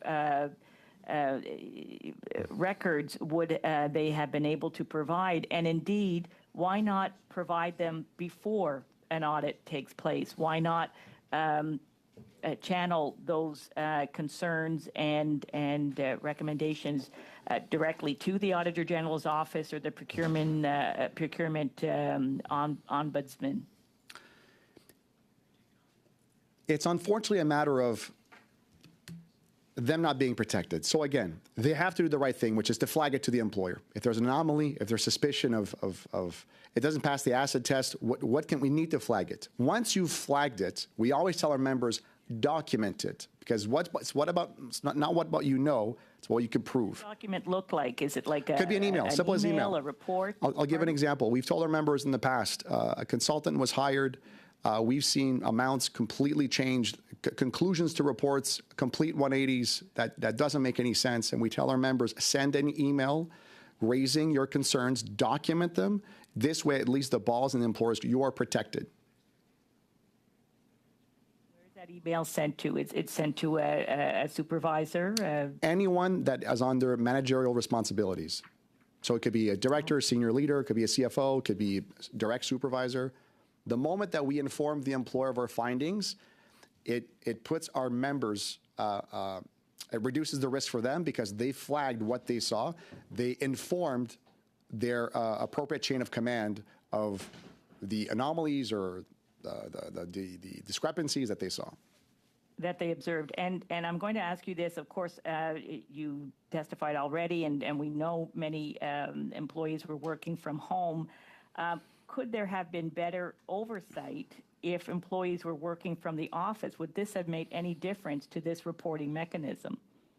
Or indeed to, the kind of interactions that we have physically in an office? Hey, by the way, did you see that project? What's going on there, kind of thing? From a member's standpoint, we deal with proof and evidence, right? Anything that happens needs to have a paper trail. So I can only speak from our member standpoint because everything either goes through an email, an invoice. There's always a paper or electronic trail. So it wouldn't make any difference from my member's standpoint because we need to substantiate whatever it is the document or the invoice is. And coming back then to the workforce, it's really critical that we do have that kind of financial record keeping happening and indeed oversight. Is the question that we had for the PSPC regarding the task authorizations and so on. How come somebody didn't catch that? We've seen that the public service was dramatically cut back under the Harper government when Pierre Poilievre. Your question, please, Ms. Shanahan. You're way over your time. Do you worry about cuts like these coming back and what that would mean for accountability and transparency? Yes, I do. Thank you very much. Madame Sécla-Desgagnés, vous avez la parole pour 2 minutes 30 secondes, s'il vous plaît. Ms. Ntendegali, 2.5 minutes. I would like to come back to my previous line of questioning. Yes, you said internal controls generally work well, but we are learning through the Auditor General that there are cases where processes at the CBSC were not followed up or supervised. Same thing at the PHAC and PSPC. To what extent is the case of ArriveCan, which was well scrutinized, is just an outlier? I can't really speak. Generally speaking, if internal controls are well used and respected, there's no problem. It's when we try to do things quickly and it is put aside that we put ourselves at risk. But I have no information to allow me to tell you that what the details were. I didn't ask you for a figure. I imagine that you receive complaints, that you received some complaints recently from CBSA employees, personal complaints, staff complaints. I imagine that you received similar complaints. Not only over the past few weeks did you see such complaints. Yes? Let me give you an example. In the Financial Administration Act, there's Section 34, which states that when we receive a bill or invoice from a consultant or vendor, we need to be able to certify that the service was rendered. So you check. When we receive invoices And for services, it's more difficult. But is it $10 million of service or $100,000 worth of service? So this opens the door to fraud. Now, to answer your question, as to members who raise complaints or express fears about what they see, yes, this happens. Doesn't mean that there was necessarily fraud. Not necessarily. Maybe we just need more controls. We can't simply conclude that fraud is happening. What I can say is that sometimes abnormalities are pointed out. Thank you, Mr. Gillian. Half minutes, please. Merci beaucoup. Thank you, Mr. Richard. You have just said you are afraid concerning the possibilities of cuts. As we see, conservatives were voting more than 100 times that they should be cut, the 120 times that they should be cuts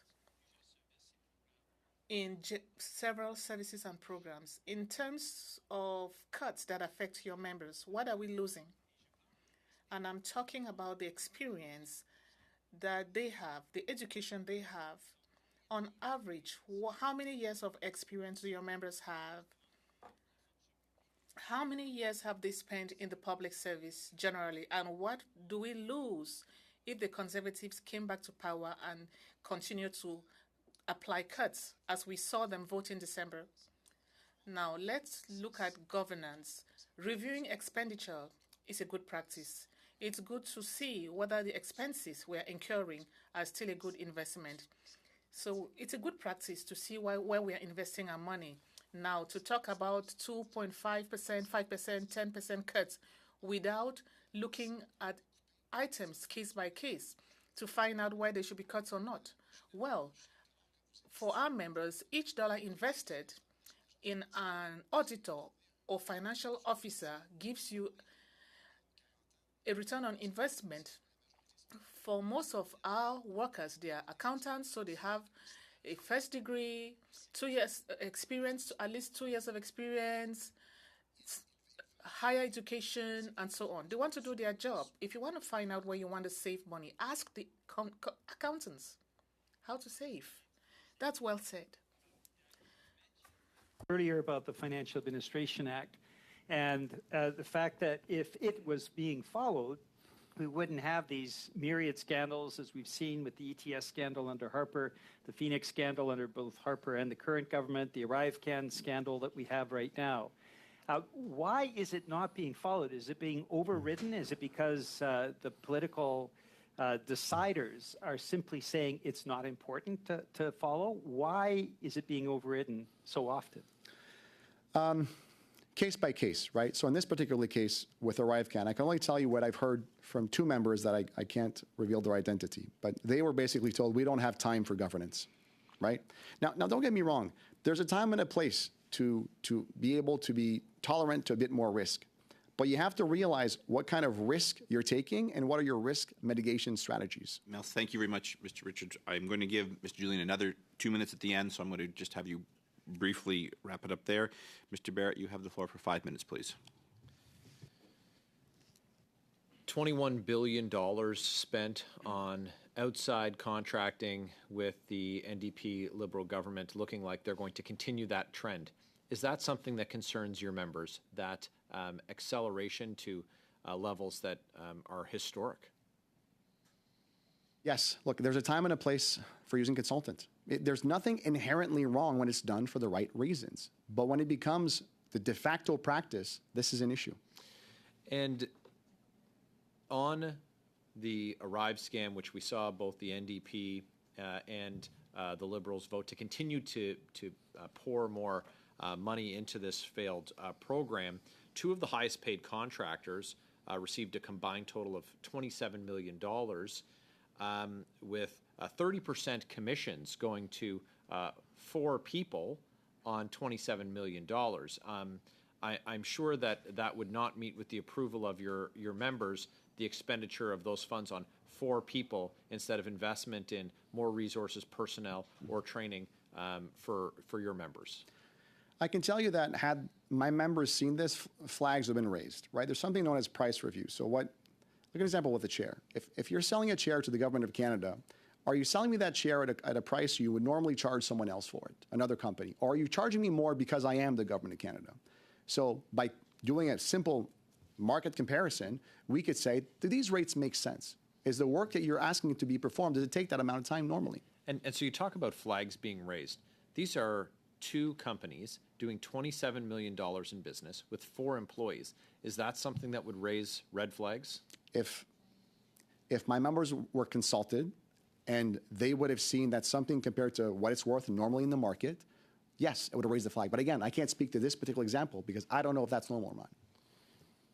Do you believe that Canadian taxpayers got good value for money with the ArriveCan app? Can't comment because there's not even a financial record of how much was spent, right? In order to be able to assess value money for Canadians, you need to know exactly how much was spent. And we can't even do based on the Auditor General's report, we can't even identify how much ArriveCan actually cost. So would you say that there was good financial oversight or project management? No, there's definitely not good financial oversight. Have you ever seen a project that has been as mismanaged as this ArriveCan that the Auditor General said she believes cost about $60 million, which I'm sure you would agree is an indictment of the financial record keeping when you have the Auditor General who can't definitively say what the project cost was? I've never seen something of this nature. And I can tell you for my members, it's very frustrating because if any one of them would have been consulted, we could just let us do our job. This is not, we don't need to reinvent the wheel. This is basic bookkeeping. This is easy to prevent these things. How long did you work for PSPC for? Approximately 10 years. So in your decade of time at PSPC, how often did you see bait and switch, as it was described by the procurement ombudsman, used in contracting? I myself have seen a few occasions, and I could tell with our members that have been there as well, that had suspicions. And I say suspicions because, again, we can only know what we see. If we're not seeing all the information, it's difficult for us to make an accurate assessment of the situation. Now, mind you, sometimes that's part of the strategy. If the information is not being flowed through one point of contact, well, we can keep certain people in the dark. With ArriveCan, it was detailed that it was almost 3/4 of the resources were bait and switch. Did you see anything or hear reports from your members of anything to that level? Not on my personal experience, no. And to reports to you by members? Some members have alluded to it, but again, couldn't prove it. And why do you think that the government cut your members out of this process? We've heard the Auditor General say that the public health emergency was not a valid excuse to throw the rules out the window. The rules being, the ones that your members operate by every day. So why did they cut you out? And why has there not been a concession? Why hasn't the government conceded that doing that was wrong? I can't speak to the government's part, but I can tell you, generally speaking, when you are dealing with financial officers and auditors, it can be perceived as lagging in time, right? If you want done something quickly, well, maybe you don't want accountants and auditors in there. However, if you want something done well and for bringing value to the Canadians, you want to have financial officers in there. You want accountability. You want properly documented records. You want people that when they're signing an invoice, they know what they're signing for. So although it could be perceived as saving time, you're not going to save money, that's for sure. Thank you. You didn't save any money with this thing. Turning now to Ms. Khalid, you have the floor for 5 minutes, please. Thank you very much, Chair. And just to follow up on the questions from my Conservative colleagues, I mean, we have had so many meetings on this, and I think that we are all equally quite alarmed by how much money was spent on this app and how this was panned out, the lack of documents. And I'm a little frustrated with how the Conservatives are trying to pin this on Justin Trudeau going and signing documents and being nefarious and all of that. But I think I'll leave it to Mr. Richard. Sir, who exactly do you represent? We represent financial professionals. So again, accountants, controllers, auditors, members that are there to ensure the financial integrity, to ensure the Financial Administration Act is being respected. However, if our members are not allowed to do their job, right? For example, if someone were to say, come to my member, hey, Danny, your member didn't do any proper bookkeeping. Well, they're never privy to the information. They were never consulted, right? If a member didn't do their job, I'll be the first one to say, what were you doing? What were you thinking, right? There's accountability here. It's not just for our members as financial 100%. professionals. But 100%, I agree. And it's about accountability of holding the right people to account rather than trying to diminish the value of our democratic institutions at this point. And I think that you do a very important job, Mr. Richard. So and perhaps you can help us understand how the 30,000 jobs that the previous Conservative government cut has impacted where we are today with the CBSA and with all of this ArriveCan issue. Whenever you do job cuts, there's a few ways of doing it, right? So the most popular one is through attrition. It's perceived as the most, lack of a better word, easiest one. However, when you let people go through attrition, where does the work go? So I'll use a simple example here. Say there's a 2-person unit. One person retires, and they say, well, you know, we're going to save money. We're not going to backfill this position. Well, what about all those tasks, those duties, that workload? Who does that go to? That now falls onto one person who's asked to do not only their job, but their coworker's job. So inevitably, you're going to have way too much workload. You're unable to do your job. You're going to have some performance issues. You're going to be stressed out. So anytime you cut jobs, it's going to have consequences. You're absolutely right. And, you know, when those 30,000 jobs were cut, it was Prime Minister Harper in power and the current opposition leader, Pierre Poilievre, who was the Minister of Employment. So I think it speaks a lot to what the long-term impacts of policy decisions really are. So the Auditor General's report and it's questions around how public service procurement happens. What do you have to say? So we're talking about middle management here that made decisions that did not record all of these financial contracts that were made. What do you think are the next steps that we can take to ensure that this does not happen? We are absolutely on the right track. Yes, the government is to account. Yes, ministerial responsibility is there. But at the end of the day, where is the public service on this? How are they ensuring that they are fulfilling their accountability requirements to ensure that they're not taking advantage of the public dollar? So a few things. First, we need accountability, right? The Financial Administration Act was not followed. Someone has to be accountable for that. Someone looked the other way. Something happened. I don't know the why. I don't know who, but something wasn't done properly. Second, we need to make sure that, like I was saying before, if we're protecting whistleblowers, when someone sees something that's not right, they're more likely to speak up. They'll want to do the right thing. Third, reduce reliance on contractors and let our members do their job. We are eager professionals looking forward to be able to go and dig in there, find anomalies, go find dollars for the taxpayer to make sure it's spelled wise, to make sure that we can add value.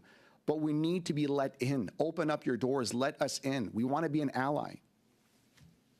I really appreciate that. And I think you raise a really, really good point. We have to make sure that our public service is ready to and is capable and trusted enough to be able to take on those contracts and those consulting roles in order to fill in where those gaps are necessary. So, you know, as we talk about a brief question, Ms. Khalid. About You're at your time, retention so of quick employees. Question. Just asking for you, Mr. Richard, what do you think the next step for our public service is at this point? Specific to ArriveCan, there needs to be accountability, and we need to reinforce the message that the rules that are in place exist for a reason. Our members can help you. Just let us do our job. Thank you very much. Turning to our third round. As I said, members will have 4 minutes, and I will probably remind each of you when you have 30 seconds left so we don't go over. Ms. Block, you have the first 4 minutes. Thank you very much, Mr. Chair. I'm going to look back at the opinion piece that you wrote back in November of 2021.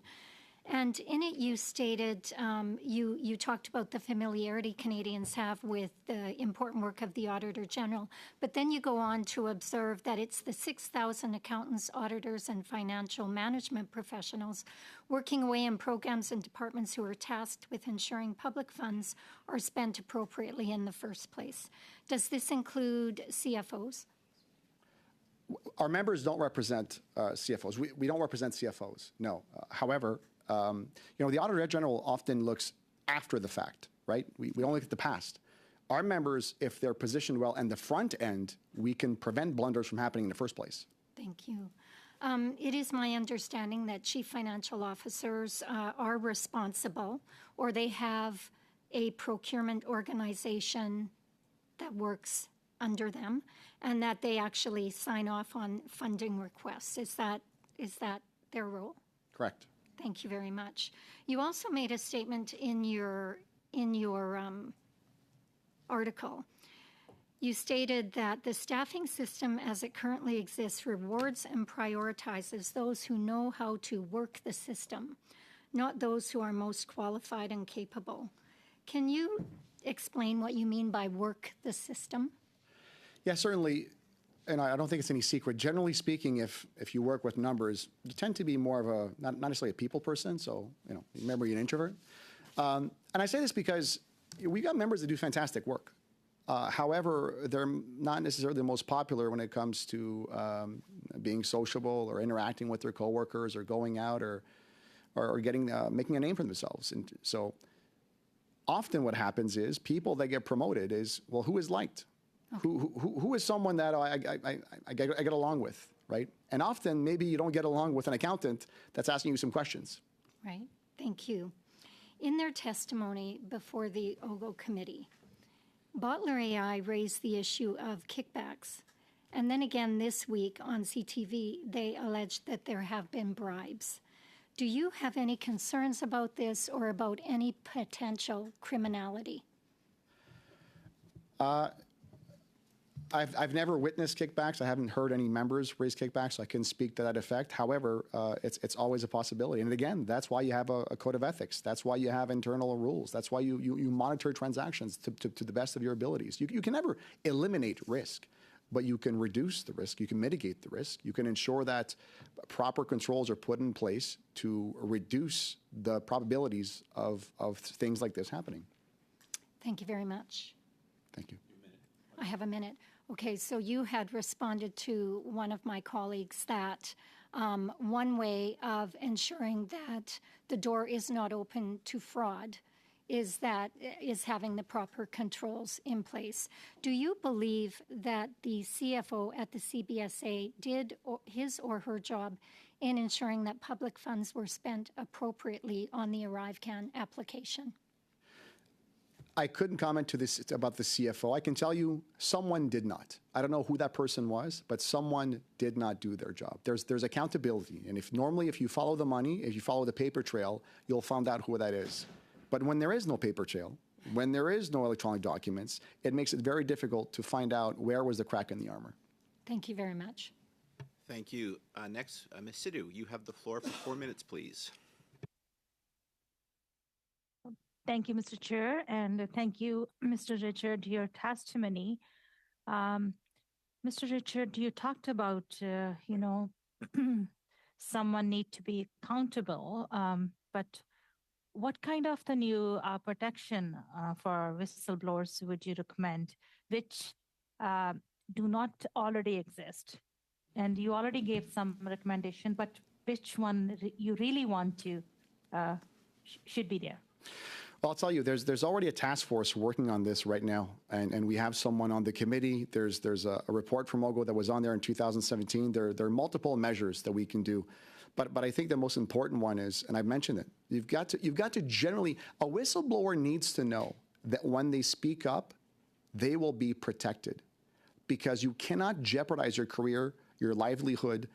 Imagine the stress you're being put through when you did the right thing, you spoke up, and all of a sudden, everyone is attacking you.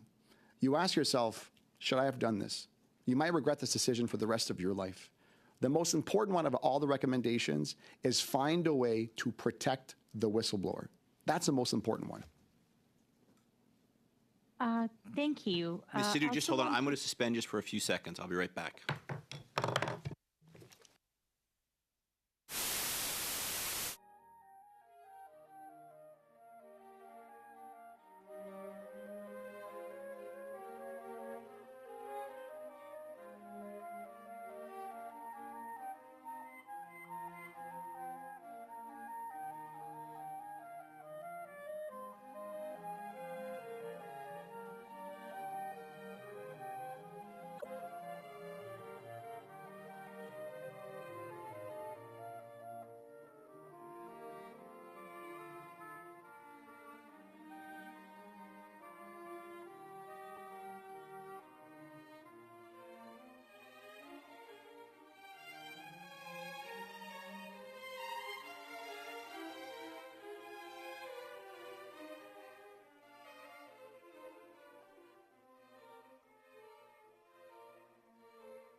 Thank you, Mr. Chair.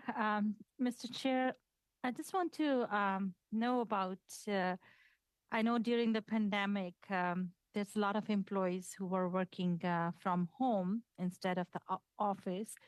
Do you think they have been better oversight if they're working from the office?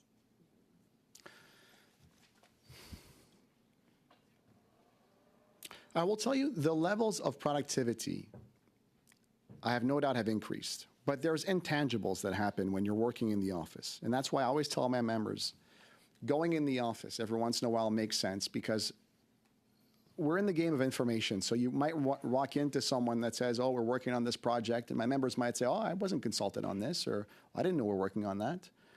It allows my members sometimes through not an official function to just overhear information that they then can ask questions. Not in a bad way, but no. There are sometimes people, you could be an executive and just forget to consult with your financial advisor. So by having these conversations, though, the water cooler talks can help our members do this. But I generally believe, and I can't speak for all the public service here, but for our members, we've definitely shown that being able to work remotely is something that not only works, it works well. And I would argue it increases employee morale because we're able to do what we do best, which is work with numbers. We love it. Thank you. I also want to ask about some consulting companies. when they're talking about, taking advantage of the procurement system, um, how can the system can be changed to be more resilient? Any solution in you can recommend? Our members don't directly deal with procurement, right? They're not procurement officers. They'll do some costing, they'll review, they'll do some analysis. So I can't speak specifically for procurement, but I will tell you when it comes to consulting firms, right? I won't name you names, but there's bigger firms that are out there. When our members know a firm is coming in, the general sentiment is, why?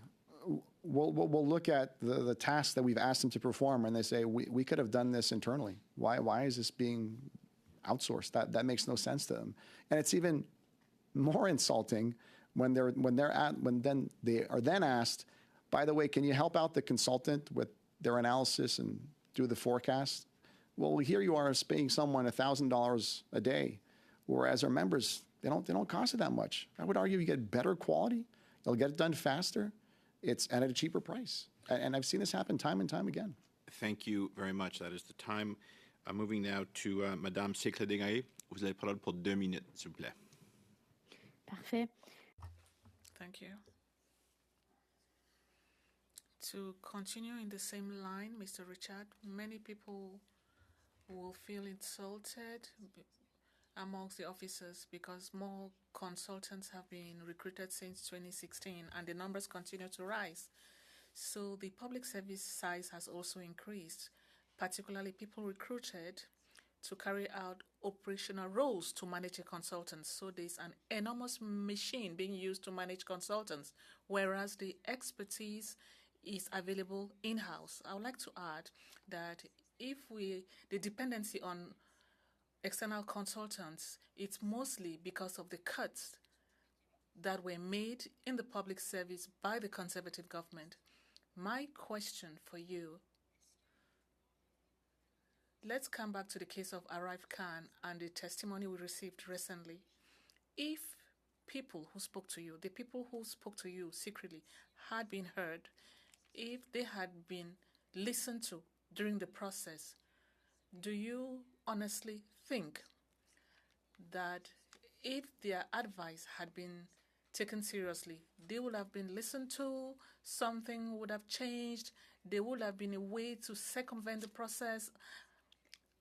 How could they have been useful to avoid the situation we have? Answer, I can assure you that if our members had been listened to, not only that, consulted and listened to, this would not have happened. Now, I'm talking about the financial aspects. Let's take the example of a physician. If I go see the physician because I'm overweight, I'm not feeling well, and the medical doctor says, well, you need to exercise, you need to do a medical checkup. It's the same thing for our members. Give us the information, and then we look at the standards and we make recommendations. The physician who says, stop eating puffs in the morning, well, it's the same thing for our members who say you are not respecting internal controls. There's a danger here. They don't take decisions. They only make recommendations. Mr. Julian. Yes, please. Thanks very much, Mr. Chair. And you mentioned, Mr. Richard, the management consultant that's getting $1,000 a day. I'm reminded by the Harper government's contract that was $90,000 a day to consultant firm, $90,000 a day in order to trim federal spending. Now, it is unbelievable, I think, to Canadians watching that any government would spend $90,000 a day to save money. And of course, the result was the debacle that we now know as Phoenix, $2.5 billion started under the Conservative government. We've seen the Liberal government now with Arrive Can, that's $60 million that obviously has not gone to the public good. And so I have to come back to the point that you just made in French with Madame Sinclair-Desgagnés. If the Harper government or if the current government sat down and consulted with your members, would we be saving far more in financial resources and being more effective with federal programs than we've seen with the Harper government's splurging on Phoenix and ETS the current government, many examples as well, including ArriveCAN, where the money has simply been wasted. Absolutely. All right. Again, when you're looking to save pennies and dollars, how about talk with the people that are managing, that see the dollars going in and going out, that take care of the budgets, the forecasts, that see the expenditures. I'm not saying we have a secret recipe here, but I can tell you from speaking to a lot of my members, it's often insulting when we don't consult with the people at the ground level that see all the ins and outs. We can definitely make some recommendations in terms of where can we save money, where can we add value for Canadians. Our members see every penny that goes in and goes out. This is where we should start. And by adding, increasing the number of financial officers, of auditors that we have is a return on investment. It's not an expenditure. It's a return on investment that's worth the investment. Thank you very much. Mr. Barrett, you have the floor for 4 minutes, please. Well, Mr. Chair, yesterday, Jamil Javani, who's a common sense conservative from Durham, was elected in a landslide victory, receiving an absolute majority with a whopping 57% of the popular vote. Now, his nearest rival, who only eked out 22.5% of the vote, had a visit from the PSPC minister to give him some help, to help him get that 22%. Now, I don't know what help he's going to be to the PSPC minister, and I have a question for our witness about that. But I am excited that Mr. Giovanni, of course, is going to help common sense conservatives axe the tax, build the homes, fix the budget, and stop the crime. Now, Mr. Richard, when you were a financial advisor at PSPC,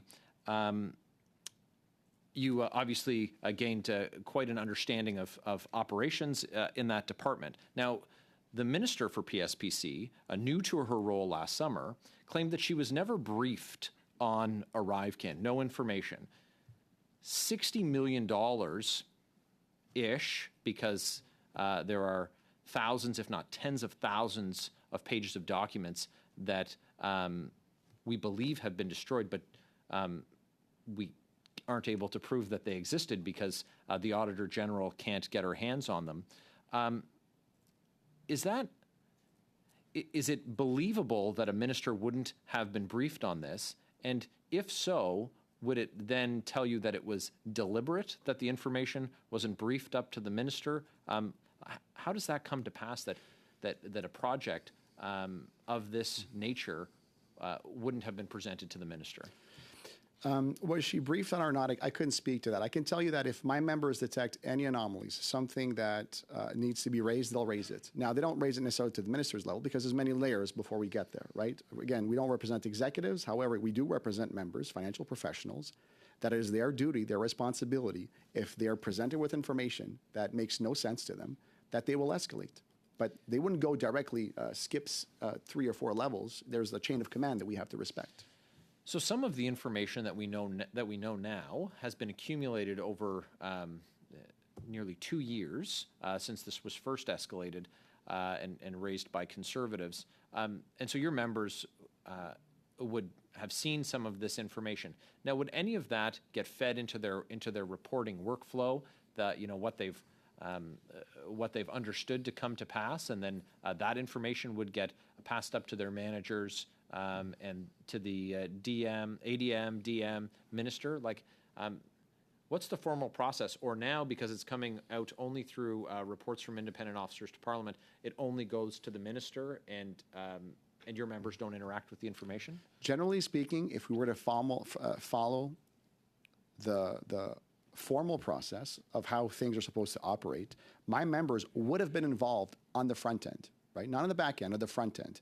And then, had they seen anomalies, and maybe they were involved and they didn't see anomalies.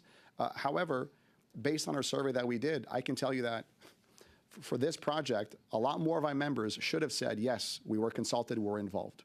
So based on the limited available of information that I have based on the survey that we did, I can tell you that not enough of our members were consulted or kept apprised of the situation throughout this process. Thank you very much. That is your time. And finally, Ms. Khalid, you will round us out with 4 minutes, please. Thank you very much, Chair. And just to go back to something that my colleague said about the Durham election, 27% of the population voted, out of which 57% were so greatly voting for, I forget the candidate's name, sorry. Jamil Javani, the next MP for Durham. Mr. Barrett, turn your microphone off. Mr. Barrett. Please turn your microphone off, Chair. It is my turn. I didn't interrupt you. That is noted. Ms. Khalid, the floor is yours again.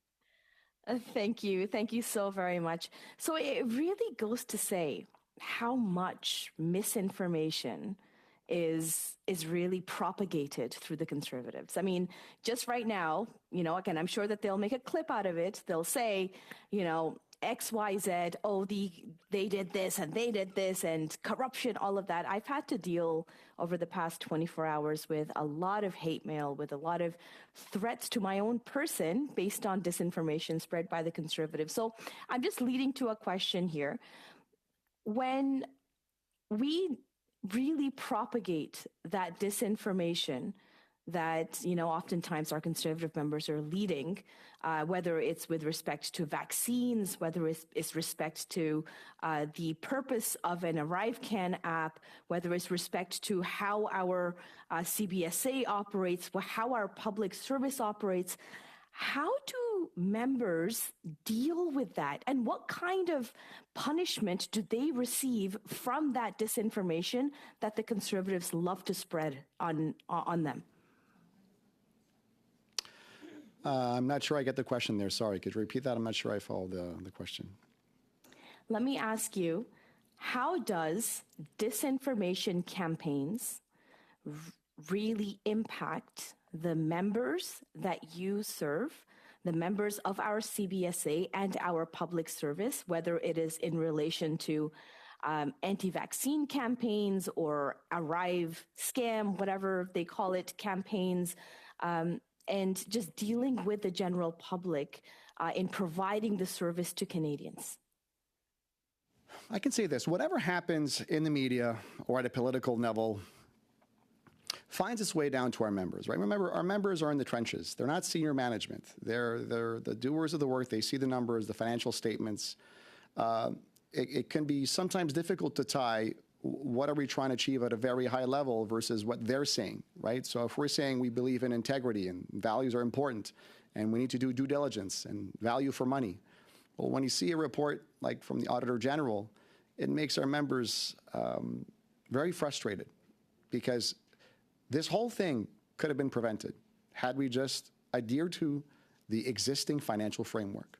So could it have been prevented in that, I just want to clarify, in that we spent too much money, or that this app was a waste of time, or that the whole COVID was a conspiracy? Like, where are we on the spectrum here? I couldn't speak to the amount of money, how much this should have cost. All I can tell you is basic fundamentals in accounting, best practices, were not respected here.